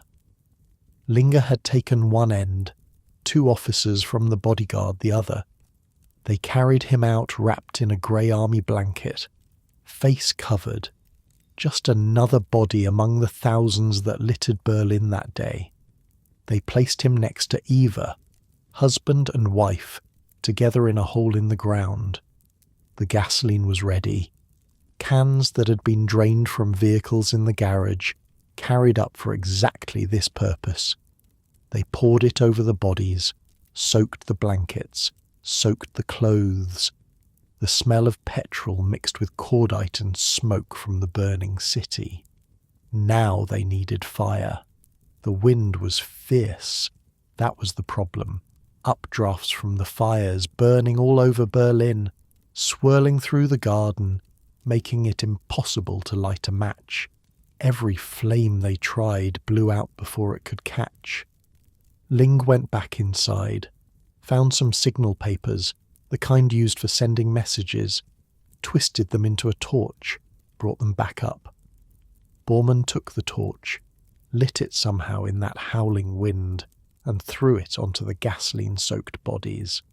The fire caught immediately, a whoosh of flame that made everyone step back, the blankets burning, the clothes burning, the hair and skin and everything else burning, orange and yellow against the grey sky. Black smoke rising to join the smoke already hanging over the city. They stood at the bunker entrance and watched. 6 or 7 men, maybe more, watching the fire consume what remained of Adolf Hitler and Eva Braun. Nobody spoke. What would be the point? The roar of the flames mixed with the distant thunder of artillery, Soviet shells still falling somewhere nearby, the war going on even as this private funeral burned itself out. Someone raised an arm, a final salute. The others followed. One last gesture of loyalty or habit or whatever you want to call it. Standing in a cratered garden with Soviet shells falling around them, saluting a burning corpse. Then they went back inside. The fire burned for hours. Nobody tended it carefully. There was no need. The gasoline did its work. By evening there wasn't much left. Charred bones, ash. Whatever the flames hadn't completely destroyed, nobody buried what remained. Nobody marked the spot. They just left it there and went back to the bunker to figure out what came next. Down below, the news spread quickly. He was dead. It was over. Misch heard it at his switchboard, saw people walking past with dazed expressions, some crying, some eerily calm. The man they'd served, feared, obeyed without question, was gone, burned to nothing in a hole above their heads. But something had shifted. You could feel it in the air. The tension that had held the bunker together, the fear and loyalty and strange devotion that had kept people at their posts, all of it was dissolving.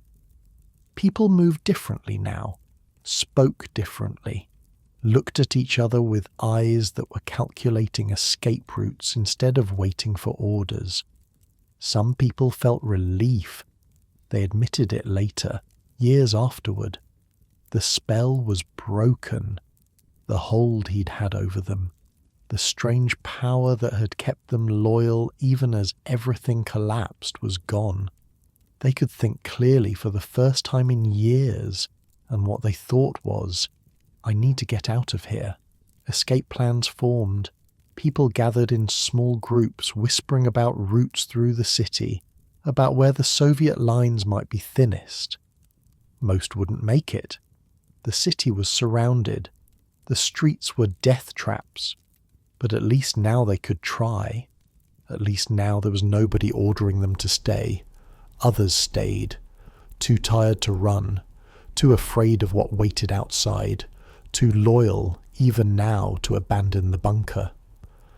The Goebbels family stayed.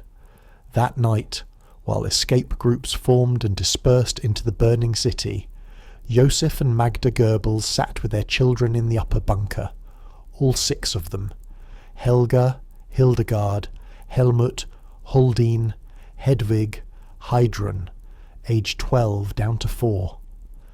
The children didn't know what was happening. How could they?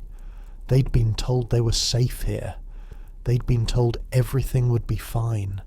They trusted their parents the way children trust parents, completely and without question. Magda had made her decision days ago. She'd written letters explaining it.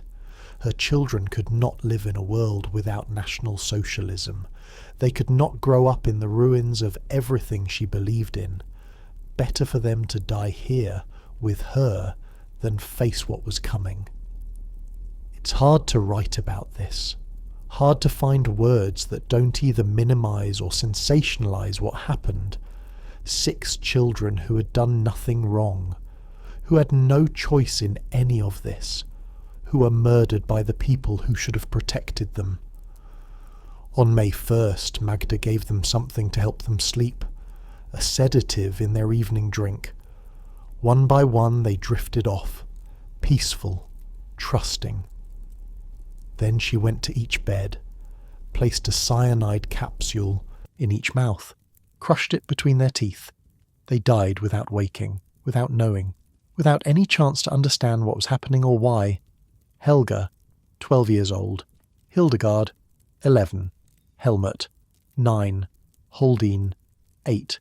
Hedwig, 7. Heidrun, 4. Magda and Josef went to the garden afterward. The same garden where Hitler and Eva had burned the day before. Goebbels shot Magda first, then himself. Their bodies were burned too, though not as thoroughly. When the Soviets found them days later, they could still be identified. Goebbels by the metal brace he wore for his club foot, found among the charred remains. The children were found 2 days after that, still in their beds, still wearing their night clothes, looking by all accounts like they were simply asleep. 6 small bodies in a concrete bunker, the final victims of a regime that had murdered millions. Misch saw them, or saw their rooms at least after it was over. He didn't talk about it much in later years. What is there to say? Some things don't fit into words. The bunker emptied over the next few days. People left in 1s and 2s, slipping out through the garden exit or the tunnels that connected to other buildings. Some made it to safety, some were captured, some were killed in the streets. By May 2nd, the fighting in central Berlin was over. The last defenders surrendered or died. Soviet troops flooded into the government district, searching buildings, clearing bunkers, looking for the leaders they'd come to capture. They found the bunker. Of course they did. It wasn't hidden, just underground. They came down the stairs and through the steel doors and into those cramped corridors where so much had happened. What did they think, those Soviet soldiers, walking through Hitler's final refuge? The small rooms, the damp walls, the harsh light still running on generator power. Was it what they expected? Less than they expected.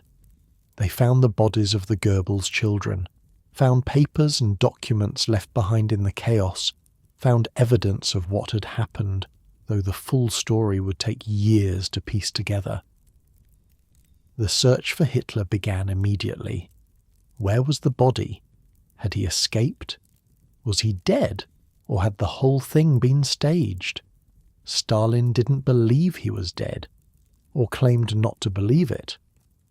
For years afterward, the Soviet leader insisted Hitler might have escaped, might be hiding somewhere, might return. Whether Stalin actually believed this or just found it useful to say, nobody knows. The myth of Hitler's escape would persist for decades. Sightings in Argentina, theories about submarines and secret flights, books and documentaries and endless speculation. But the people who were there knew the truth. They'd seen the body. They'd carried it out. They'd watched it burn. There was no escape, no secret exit, no submarine waiting to spirit him away to South America. There was just a shell hole in a garden, and a fire that burned until there was almost nothing left. On May 2nd, a Soviet soldier was digging in the Reich Chancellery garden. He wasn't looking for bodies, he was looking for treasure.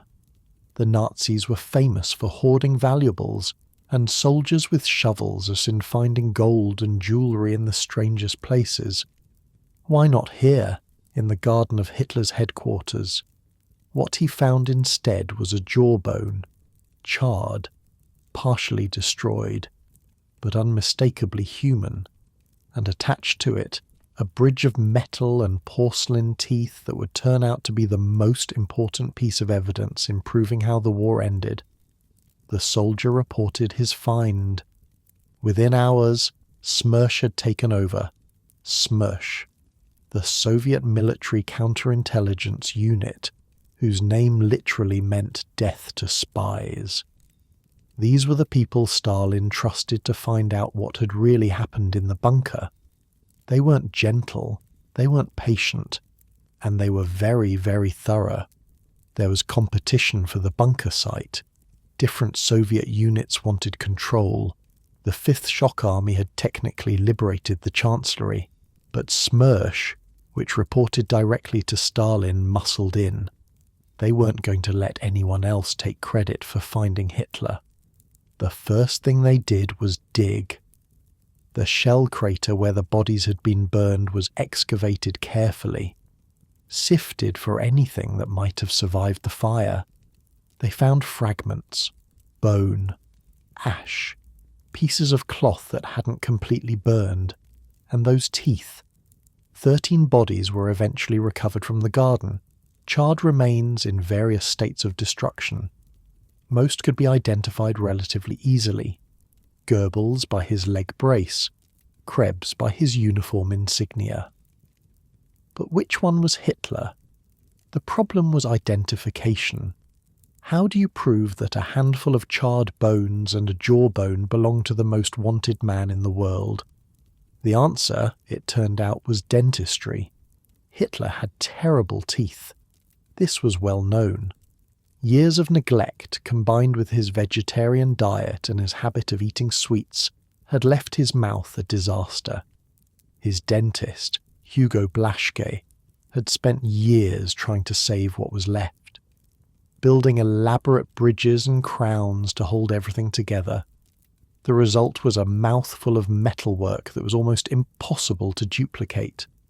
Gold crowns, bridges connecting teeth that would normally never be connected, a specific pattern of repairs that was as unique as a fingerprint. But Blaschke had fled Berlin before the end. He was somewhere in the American zone, out of Soviet reach. How could they confirm what Hitler's teeth looked like? They found his assistant.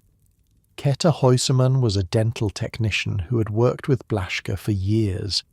She'd been in the room during Hitler's appointments.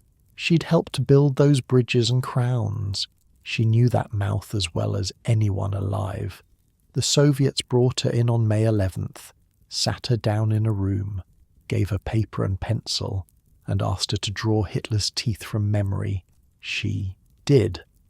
The sketch she produced was detailed, precise, and damning. Every bridge, every crown, every filling. The specific pattern of work she'd watched Blaschke perform over the years. It matched the jawbone perfectly. There was more. Fritz Echtmann, another dental technician who'd worked on Hitler's teeth, was found and interrogated separately. He produced his own drawings from memory. They matched too. 2 different people, questioned separately, both describing the exact same dental work. The work that was now sitting in a box on a Soviet officer's desk. The identification was complete. The jawbone was Hitler's. The body that had burned in the garden was really him. But here's where the story takes a strange turn. On May 8, the day Germany surrendered, a young Jewish woman named Elena Zhevskaya was handed a small burgundy box. Her commanding officer told her what was inside: Hitler's teeth. She was responsible for them with her life. Think about that for a moment. A Jewish woman, on Victory Day, carrying what remained of Adolf Hitler in a jewelry box, the man who had murdered 6 million of her people, reduced to a handful of teeth that she could hold in her hands. She later wrote about that moment. Is this happening to me? Is this me standing here at the moment Germany surrenders, with a box in my hands containing the indisputable remnants of Adolf Hitler? Elena couldn't tell anyone what she was carrying. The discovery was classified as a Soviet state secret. Revealing it meant 15 years in the Gulag. She walked through the celebrations, the cheering soldiers, the chaos of victory, with that box pressed against her chest, keeping the secret that would haunt her for decades. The teeth were sent to Moscow along with a detailed report. Stalin now had proof that Hitler was dead. Absolute, irrefutable, dental proof. He decided to keep it secret. Why? Politics. The Cold War was already beginning, even before the Hot War had officially ended. Stalin saw an advantage in uncertainty. If the Western Allies couldn't prove Hitler was dead, they'd be on the defensive. There would be questions, suspicions, maybe even accusations that they were hiding him. So Stalin lied. At the Potsdam Conference in July 1945, Harry Truman asked Stalin directly whether Hitler was dead. Stalin said he didn't know, said the body hadn't been found, suggested maybe Hitler had escaped, fled to Spain or Argentina, was hiding somewhere under American or British protection. It was complete nonsense. Stalin had the teeth sitting in a file cabinet in Moscow. He knew exactly what had happened. But the lie served his purposes, so he told it. The myth of Hitler's escape began right there, in that conversation between two world leaders, one lying, the other unable to prove otherwise, the conspiracy theories that would persist for decades, the sightings in South America, the books and documentaries about secret submarine voyages. All of it traces back to Stalin's decision to hide what he knew. Meanwhile, the witnesses were being interrogated. Misch was captured trying to escape Berlin. He'd made it several blocks from the bunker before Soviet troops grabbed him. His uniform gave him away. That, and probably the exhaustion and fear written all over his face. He spent the next 9 years in Soviet prison camps. 9 years. Questioned repeatedly about what he'd seen in the bunker. The same questions over and over. Who was there? What happened? When did Hitler die? How did he die? Where is the body? He told the truth. Every time he told the truth. It didn't matter. They kept asking. The interrogators seemed convinced there was another version of events, some secret he was hiding. There wasn't. But try explaining that to men who'd been trained to assume everyone was lying.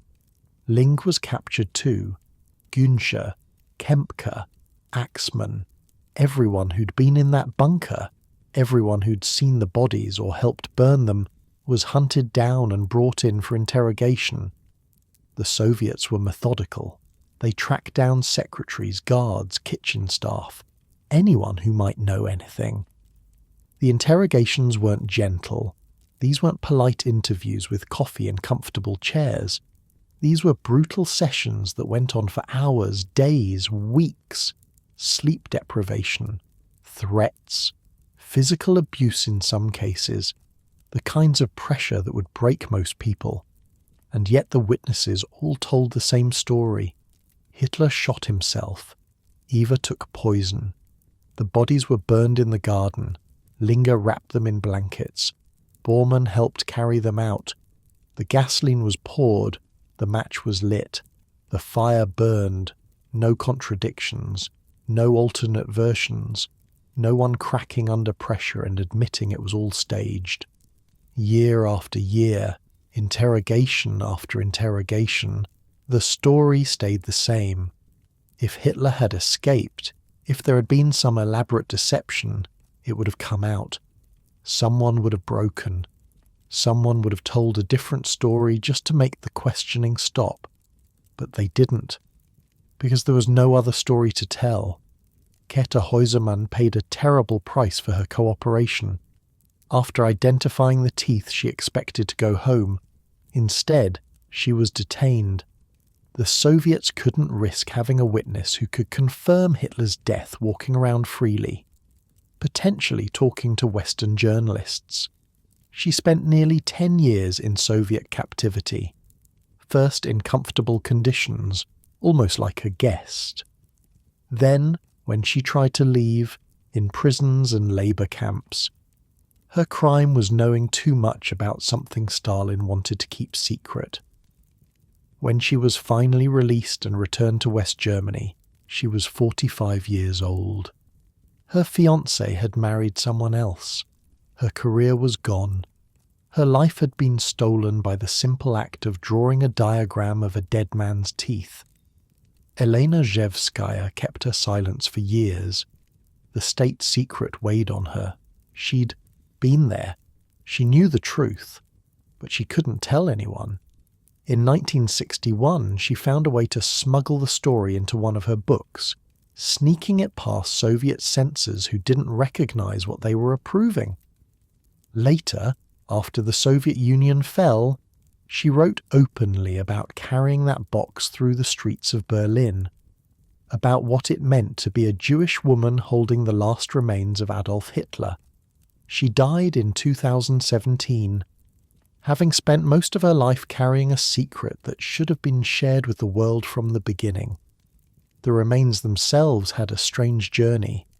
After the initial identification, the bodies, what was left of them, were buried in secret, then dug up, then moved, then buried again.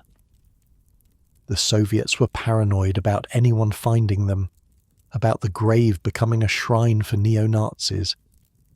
By 1946, the remains of Hitler, Eva, the Goebbels family and several others were buried at a Soviet military facility in Magdeburg, East Germany.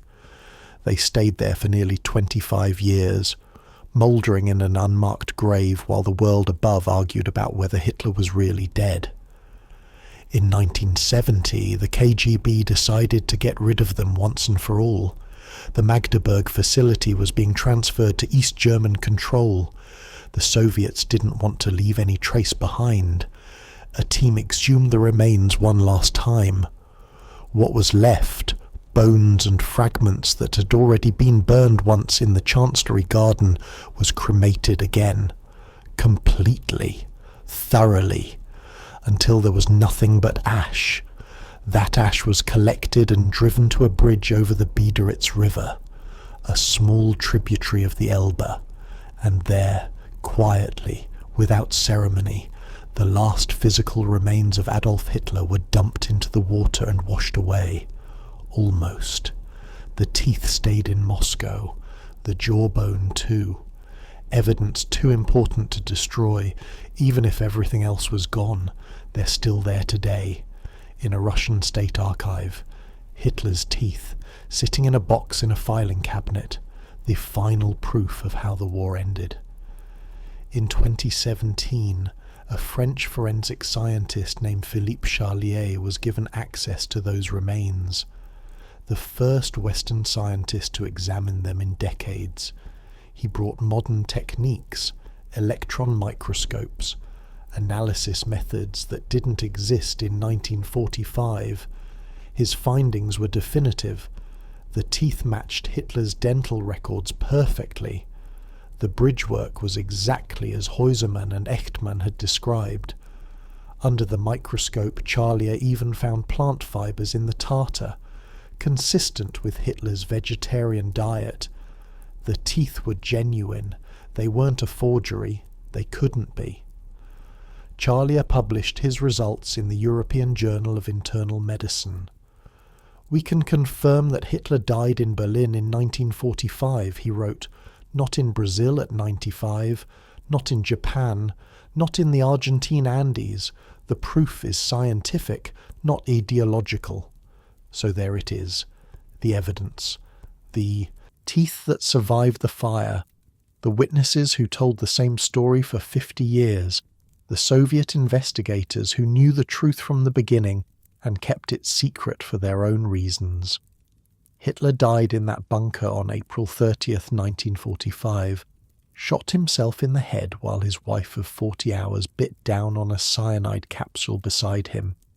His body was burned in a shell crater and reduced to fragments. Those fragments were eventually destroyed, except for the teeth, which sit in Moscow to this day. No escape, no submarine, no secret compound in South America. Just a sad, sick man in a concrete box, choosing death over facing what he'd done. The conspiracy theories persist anyway. People still claim to have seen him. Books still get written about elaborate escape plans. None of them lead anywhere. Because there's nowhere for them to lead.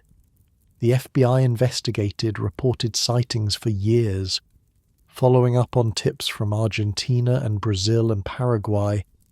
Agents chased leads about mysterious Germans in remote villages, about compounds in the jungle, about submarines that had supposedly made the crossing undetected.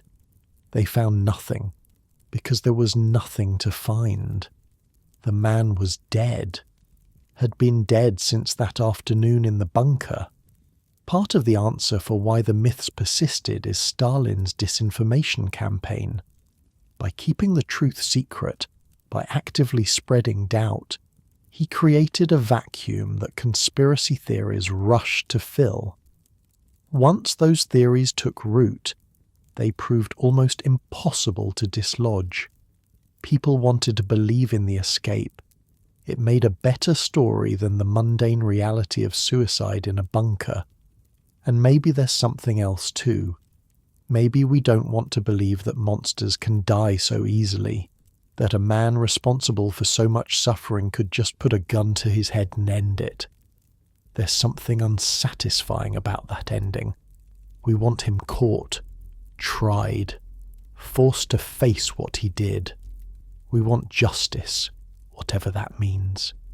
Instead, he chose his own exit, controlled the ending the way he'd tried to control everything else, left the world to clean up his mess while he escaped into death, escaped consequence, escaped judgment, escaped everything except history's verdict, which he was no longer alive to hear.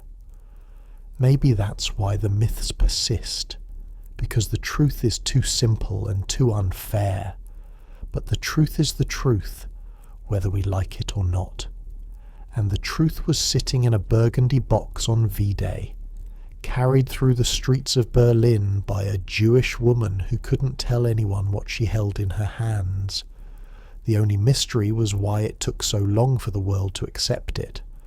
On New Year's Eve, 1953, a train pulled into Berlin carrying a man who'd been gone for almost 9 years. Misch stepped onto the platform and looked around at a city he barely recognized. Half of it was rubble. The other half was rebuilding. The wall that would divide it hadn't been built yet, but the division was already real. Soviet zone, Western zones. 2 Berlins growing in different directions. He was 36 years old. 9 years of his life had been spent in Soviet labor camps, answering the same questions over and over, surviving on whatever food they gave him, waiting for a release that seemed like it would never come. Now he was home, walking through streets that had been bombed flat and were slowly rising again, looking for the house where his wife waited, the daughter he'd last seen as an infant. His wife had refused to leave. That's why he'd gone back to the bunker in the first place all those years ago. She wouldn't take the last plane out without him, so he'd stayed. And then everything had fallen apart. And he'd spent nearly a decade paying for that choice, but she'd waited. Through all of it. The uncertainty, the silence, the years without knowing if he was alive or dead. She'd waited in that house in Rudau, in the southern part of the city, and she was still there when he finally came home. Misch struggled at first. What do you do when you've spent 5 years in Hitler's inner circle and then 9 years in Soviet camps? What skills do you list on a job application? What do you tell people when they ask what you did during the war? He was offered work, odd jobs mostly, through people he'd known before, a porter position at a hospital, a driver for some company. But all of them would have meant leaving Berlin, and his wife wouldn't go. After everything they'd survived, she wasn't leaving her home, so he found another way. Got a loan backed by some wealthy Germans who'd known him before the war. Bought a small painting and decorating business from a man who was retiring.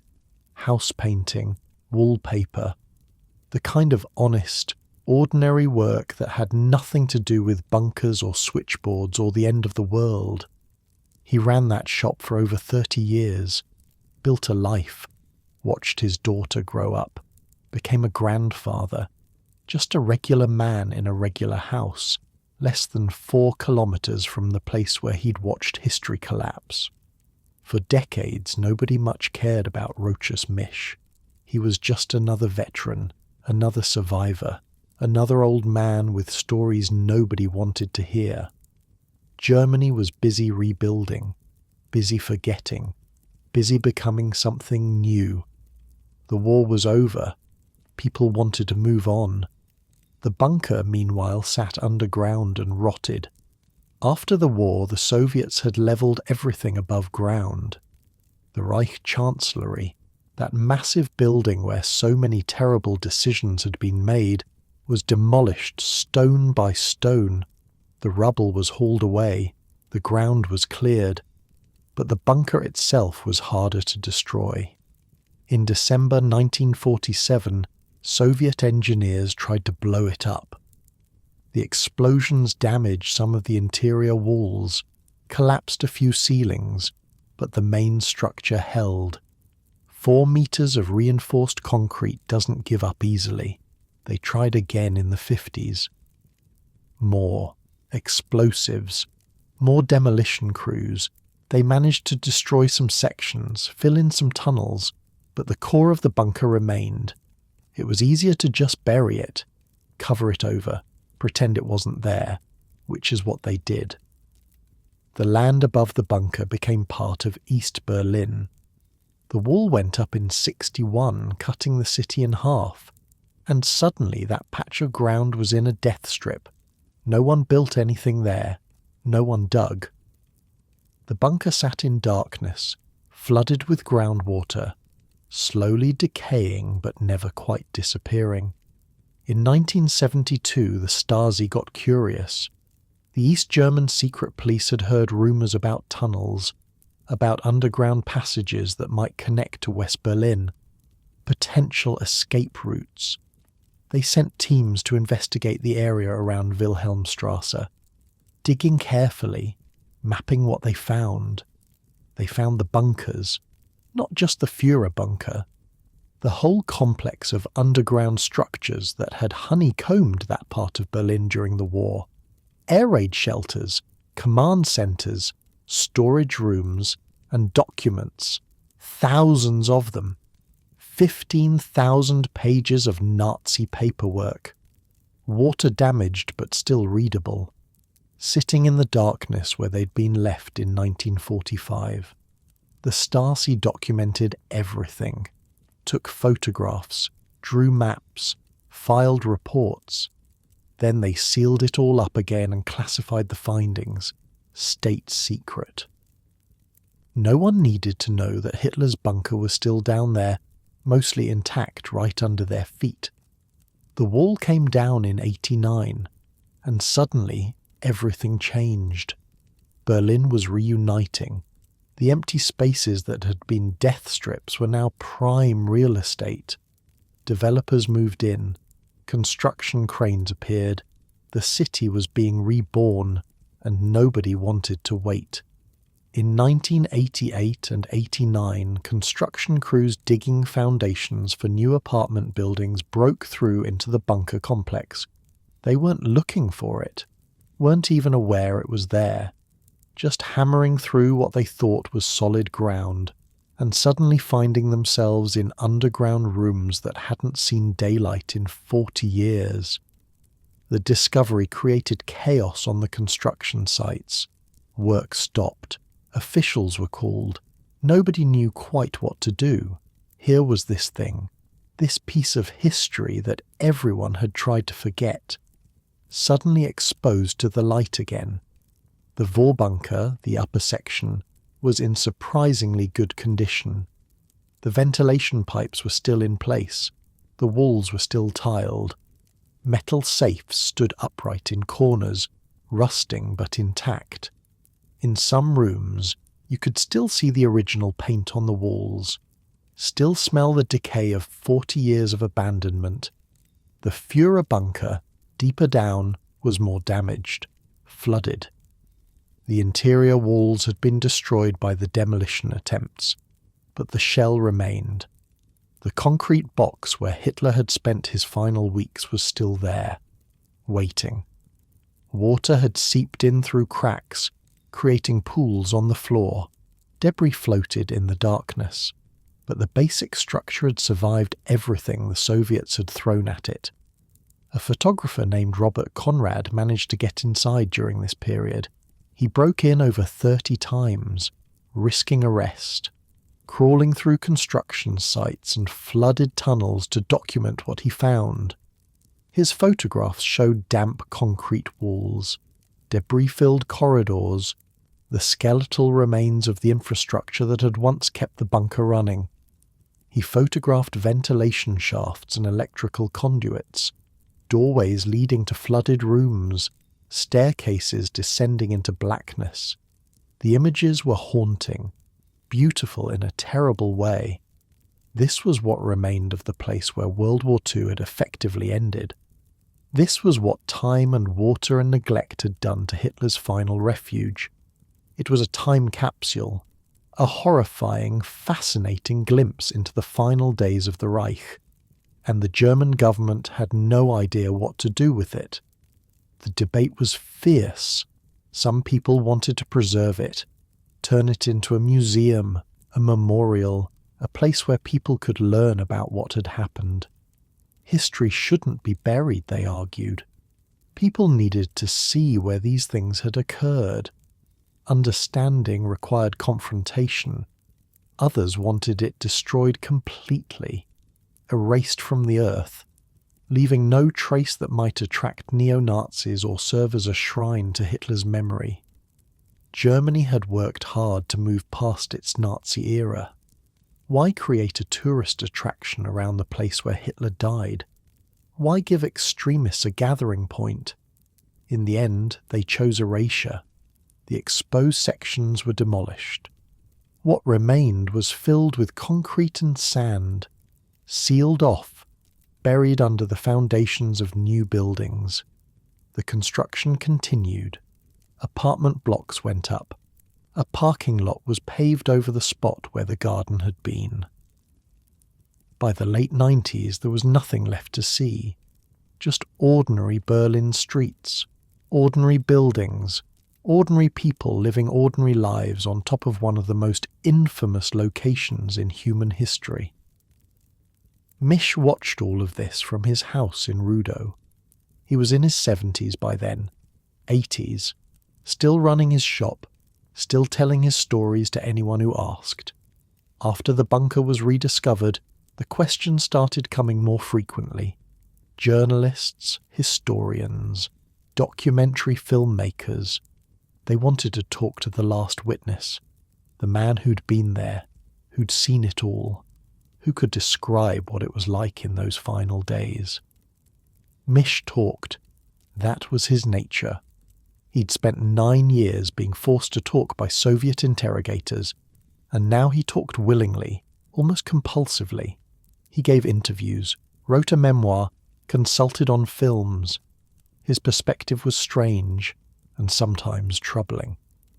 He'd spent 5 years in Hitler's inner circle, and he still struggled to reconcile the man he'd known, the boss who'd joked with staff and been kind to his dog, with the monster history remembered.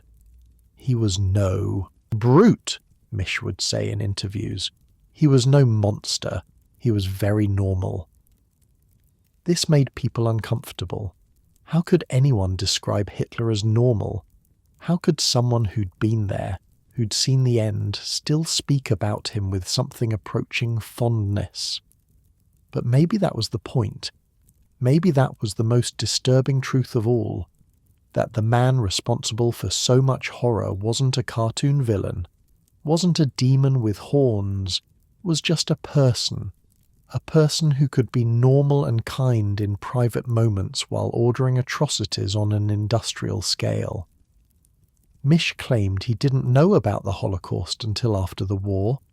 He said he first learned about the death camps in Soviet captivity.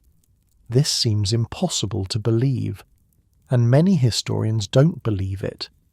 But Misch insisted it was true until the end of his life.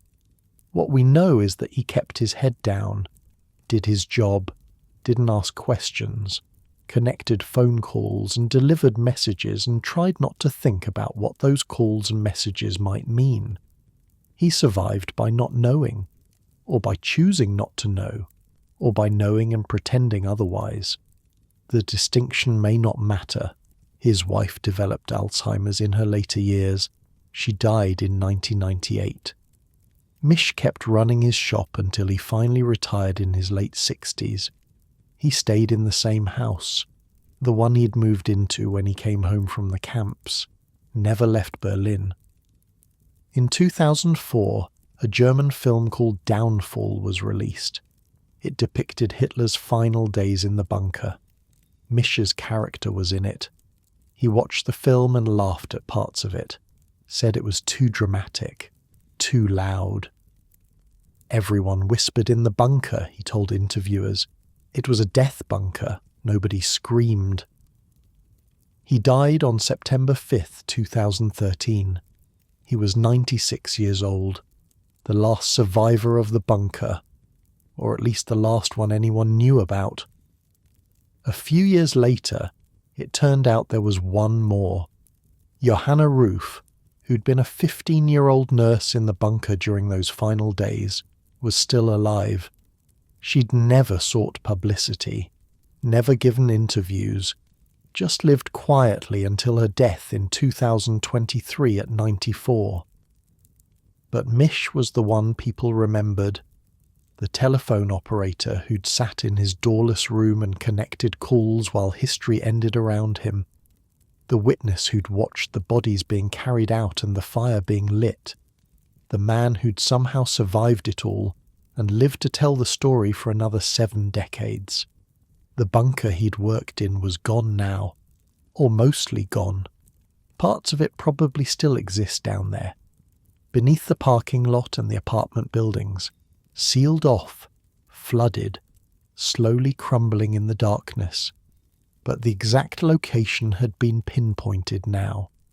Historians and researchers, using wartime aerial photographs and modern mapping technology, had figured out precisely where it lay. Not where people had assumed, but slightly further, south, under the edge of the parking lot, partly under a block of flats. The people living in those apartments probably don't think about it much. Why would they? It's just an address, just a place to live. The history beneath their floors is sealed away, invisible, almost forgotten. Almost. Because there is one marker, one small acknowledgement of what happened there, a sign that went up in 2006, more than 60 years after the war ended. Just an information board, text in German and English, a diagram showing where the bunker was located. The basic facts of what happened in April and May of 1945. No monument, no memorial, no preserved site with guided tours and gift shops, just a sign on a sidewalk. Easy to walk past without noticing. That was deliberate. The German government didn't want to create a pilgrimage site, didn't want neo-Nazis gathering to pay respects to their fallen leader, didn't want the location to become anything special at all, so they made it ordinary. Aggressively, intentionally ordinary. A parking lot, some apartments, a sign that most people ignore. The only marker of where one of history's greatest monsters met his end.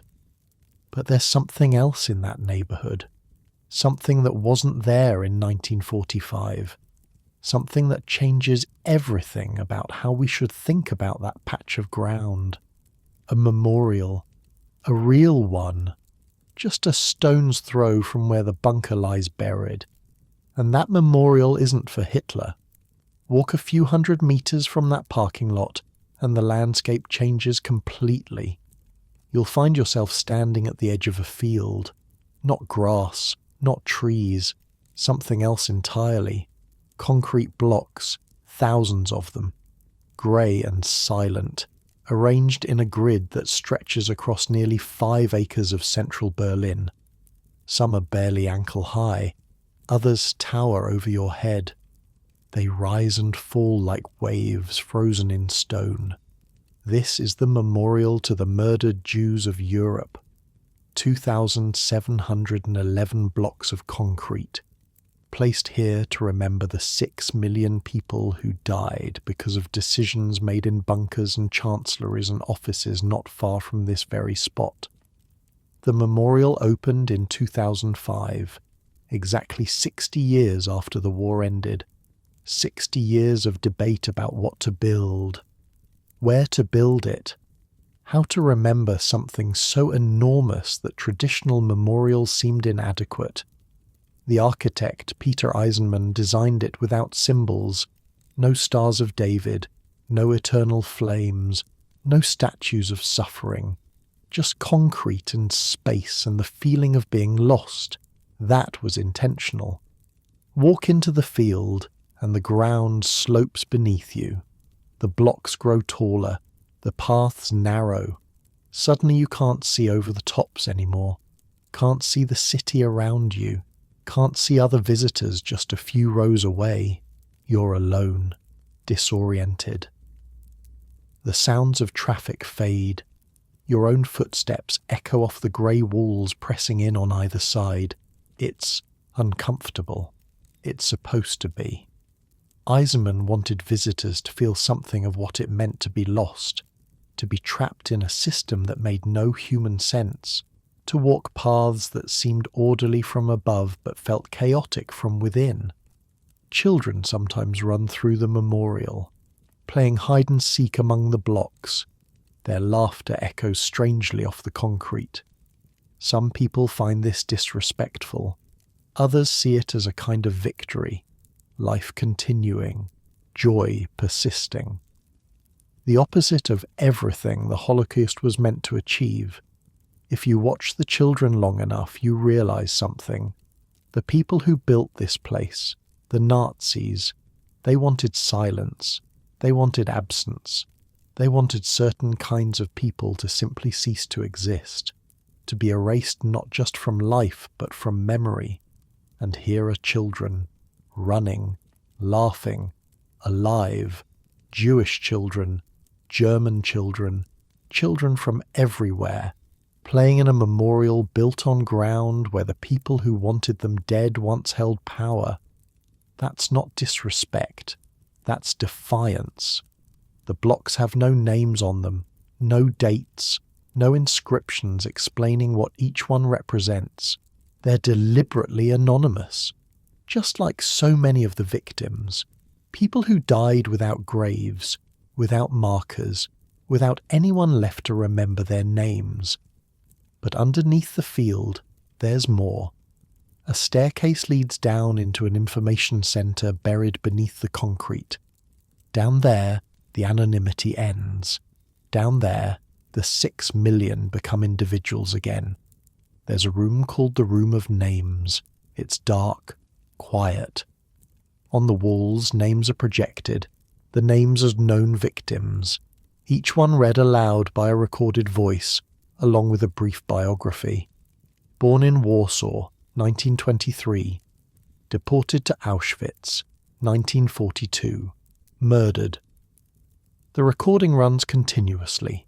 All the known names, read one after another, would take over 6 years to complete. 6 years of names. 6 years of individual human beings who were born and lived and loved, and then were murdered because of where they came from or what they believed. 6 years. Just to read the names. Think about that for a moment. If you started listening right now and you didn't stop, you wouldn't hear the last name for 6 years.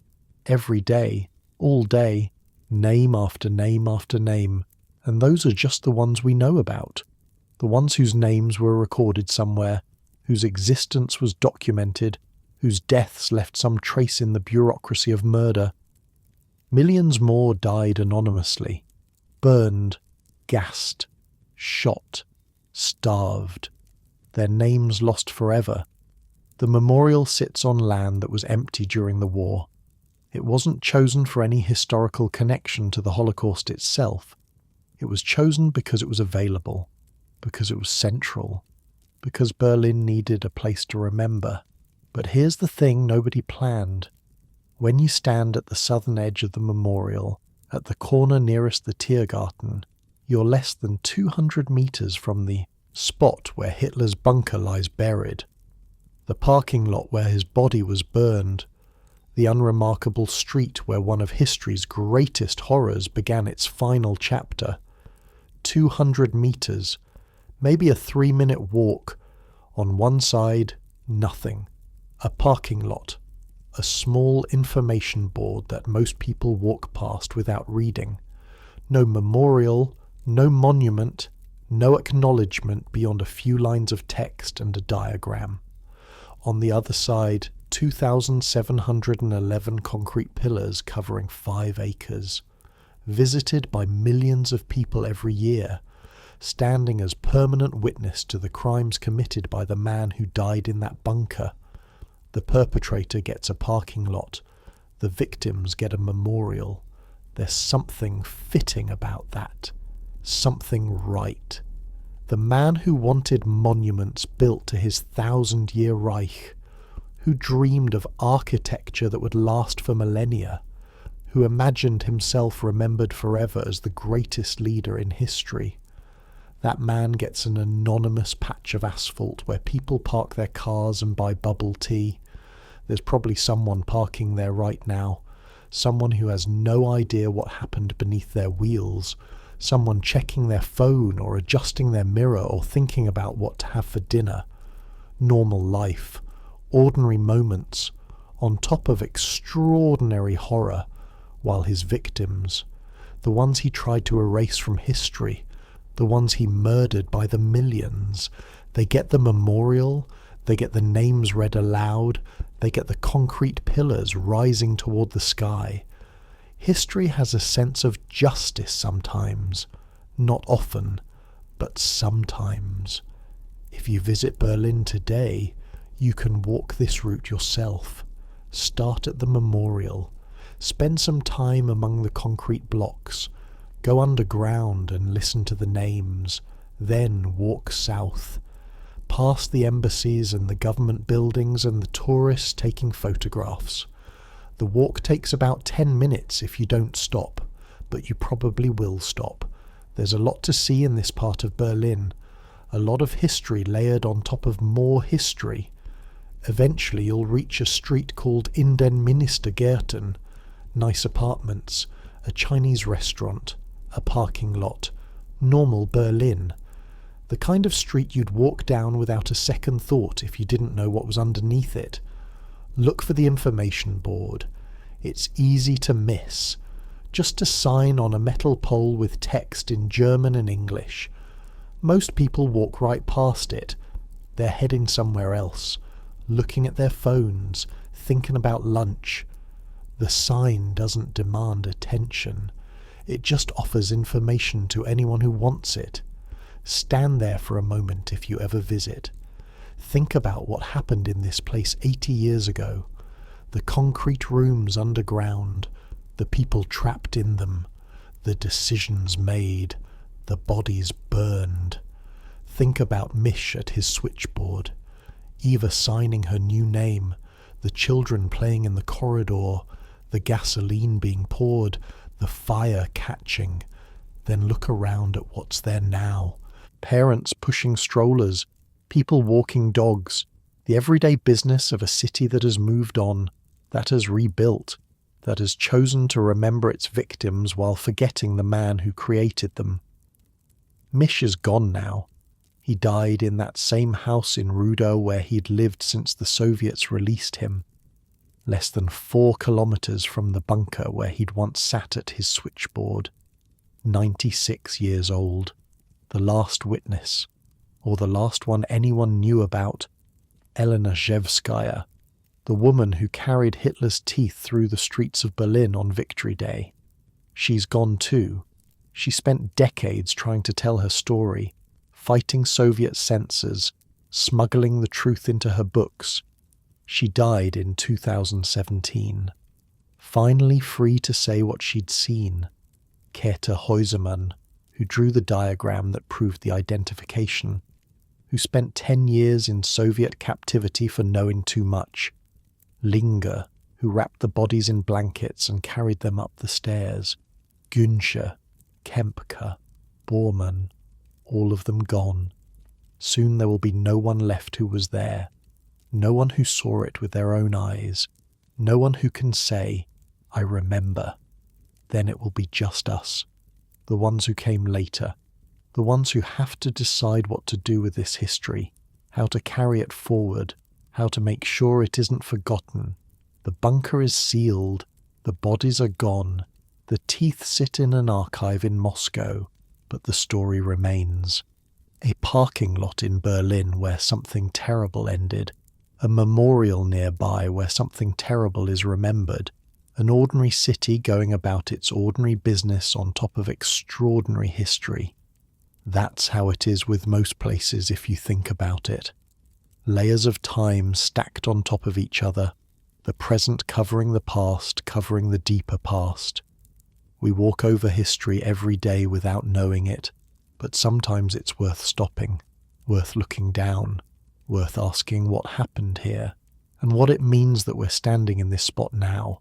We didn't ask for this history, but it's ours anyway, ours to remember, ours to learn from, ours to carry forward so that someday, when someone asks what happened in Berlin in the spring of 1945, there will still be an answer. The bunker is empty now, has been for decades. Just darkness and silence and slowly crumbling concrete beneath a city that has rebuilt itself around the absence. And above it, life goes on, the way it always does, the way it has to. People fall in love and raise children and grow old in apartments built over the ruins of the Reich Chancellery. They shop for groceries and argue about parking spaces and complain about the weather, never thinking about what lies beneath their feet. That's not forgetting. That's just living. The two aren't the same. You can remember the past and still live in the present. You can honor the dead and still celebrate the living. That's what Berlin does now. That's what humans have always done. The memorial is there for when we need to. Remember, the information board is there for those who want to know. The stories are there, written down, recorded, preserved, waiting for anyone who wants to hear them. And now you know one of those stories. The story of a parking lot in Berlin where history came to an end. A telephone operator who kept his head down. A woman who carried teeth in a box. A bunker that refused to be destroyed and was buried instead. It's a strange story. A sad one in many ways. But it's a true one. And that matters. The night is getting late now. Or early, depending on how you look at it. Wherever you are, whatever time it is there, you're probably comfortable, warm, safe, lying in a bed that would have seemed impossibly luxurious to most people who have ever lived, including the people in this story. That's worth something, worth remembering. The world is different now, not perfect, not free of horror or cruelty or the capacity for terrible things, but different. Changed by what happened and by the determination to never let it happen again. The children who played in that bunker corridor, the ones who didn't survive, they would have been in their 80s now if they'd lived. Great-grandparents maybe, with lives and families and stories of their own. They didn't get that chance, but others did, and those others had children, and those children had children. And the chain of human life continued despite everything that tried to break it. That's the real memorial when you think about it, not the concrete blocks or the information centres or the plaques on walls. The real memorial is the fact that we're still here, still telling the stories, still remembering, still human. The bunker is quiet now. Berlin is quiet. The memorial stands silent in the darkness, waiting for tomorrow's visitors. And somewhere in Moscow, in an archive that few people have ever seen, a box sits on a shelf, containing the last physical remains of one of history's worst monsters. Teeth and bone, nothing more. That's all that's left of him. That and the memory of what he did. But his victims are remembered differently, not in boxes, not in archives, in names read aloud, in stories told, in the determination of millions of people to never forget what was done to them. The parking lot will probably always be a parking lot. No one wants to build a memorial to Hitler. No one should. But the other memorial, the one for the victims, that will stand as long as there are people who remember why it matters. And maybe that's the ending this story needed all along. Not a bang, not a dramatic conclusion, just a parking lot and a memorial, and the quiet understanding that history doesn't really end. It just becomes part of us, part of the ground we walk on, part of the air we breathe. Close your eyes now if they're not already closed. Let the story settle. Let the images fade. Tomorrow the sun will rise over Berlin, the way it has every day for thousands of years. The memorial will catch the morning light. The parking lot will fill with cars. The city will wake up and go about its business. And somewhere, someone will stop at that information board and read about what happened here. Learn a piece of history they didn't know before. Carry it with them when they leave. That's how memory works. One person at a time, one story at a time, passed from those who know to those who need to know. Now you're one of the people who knows. Rest well.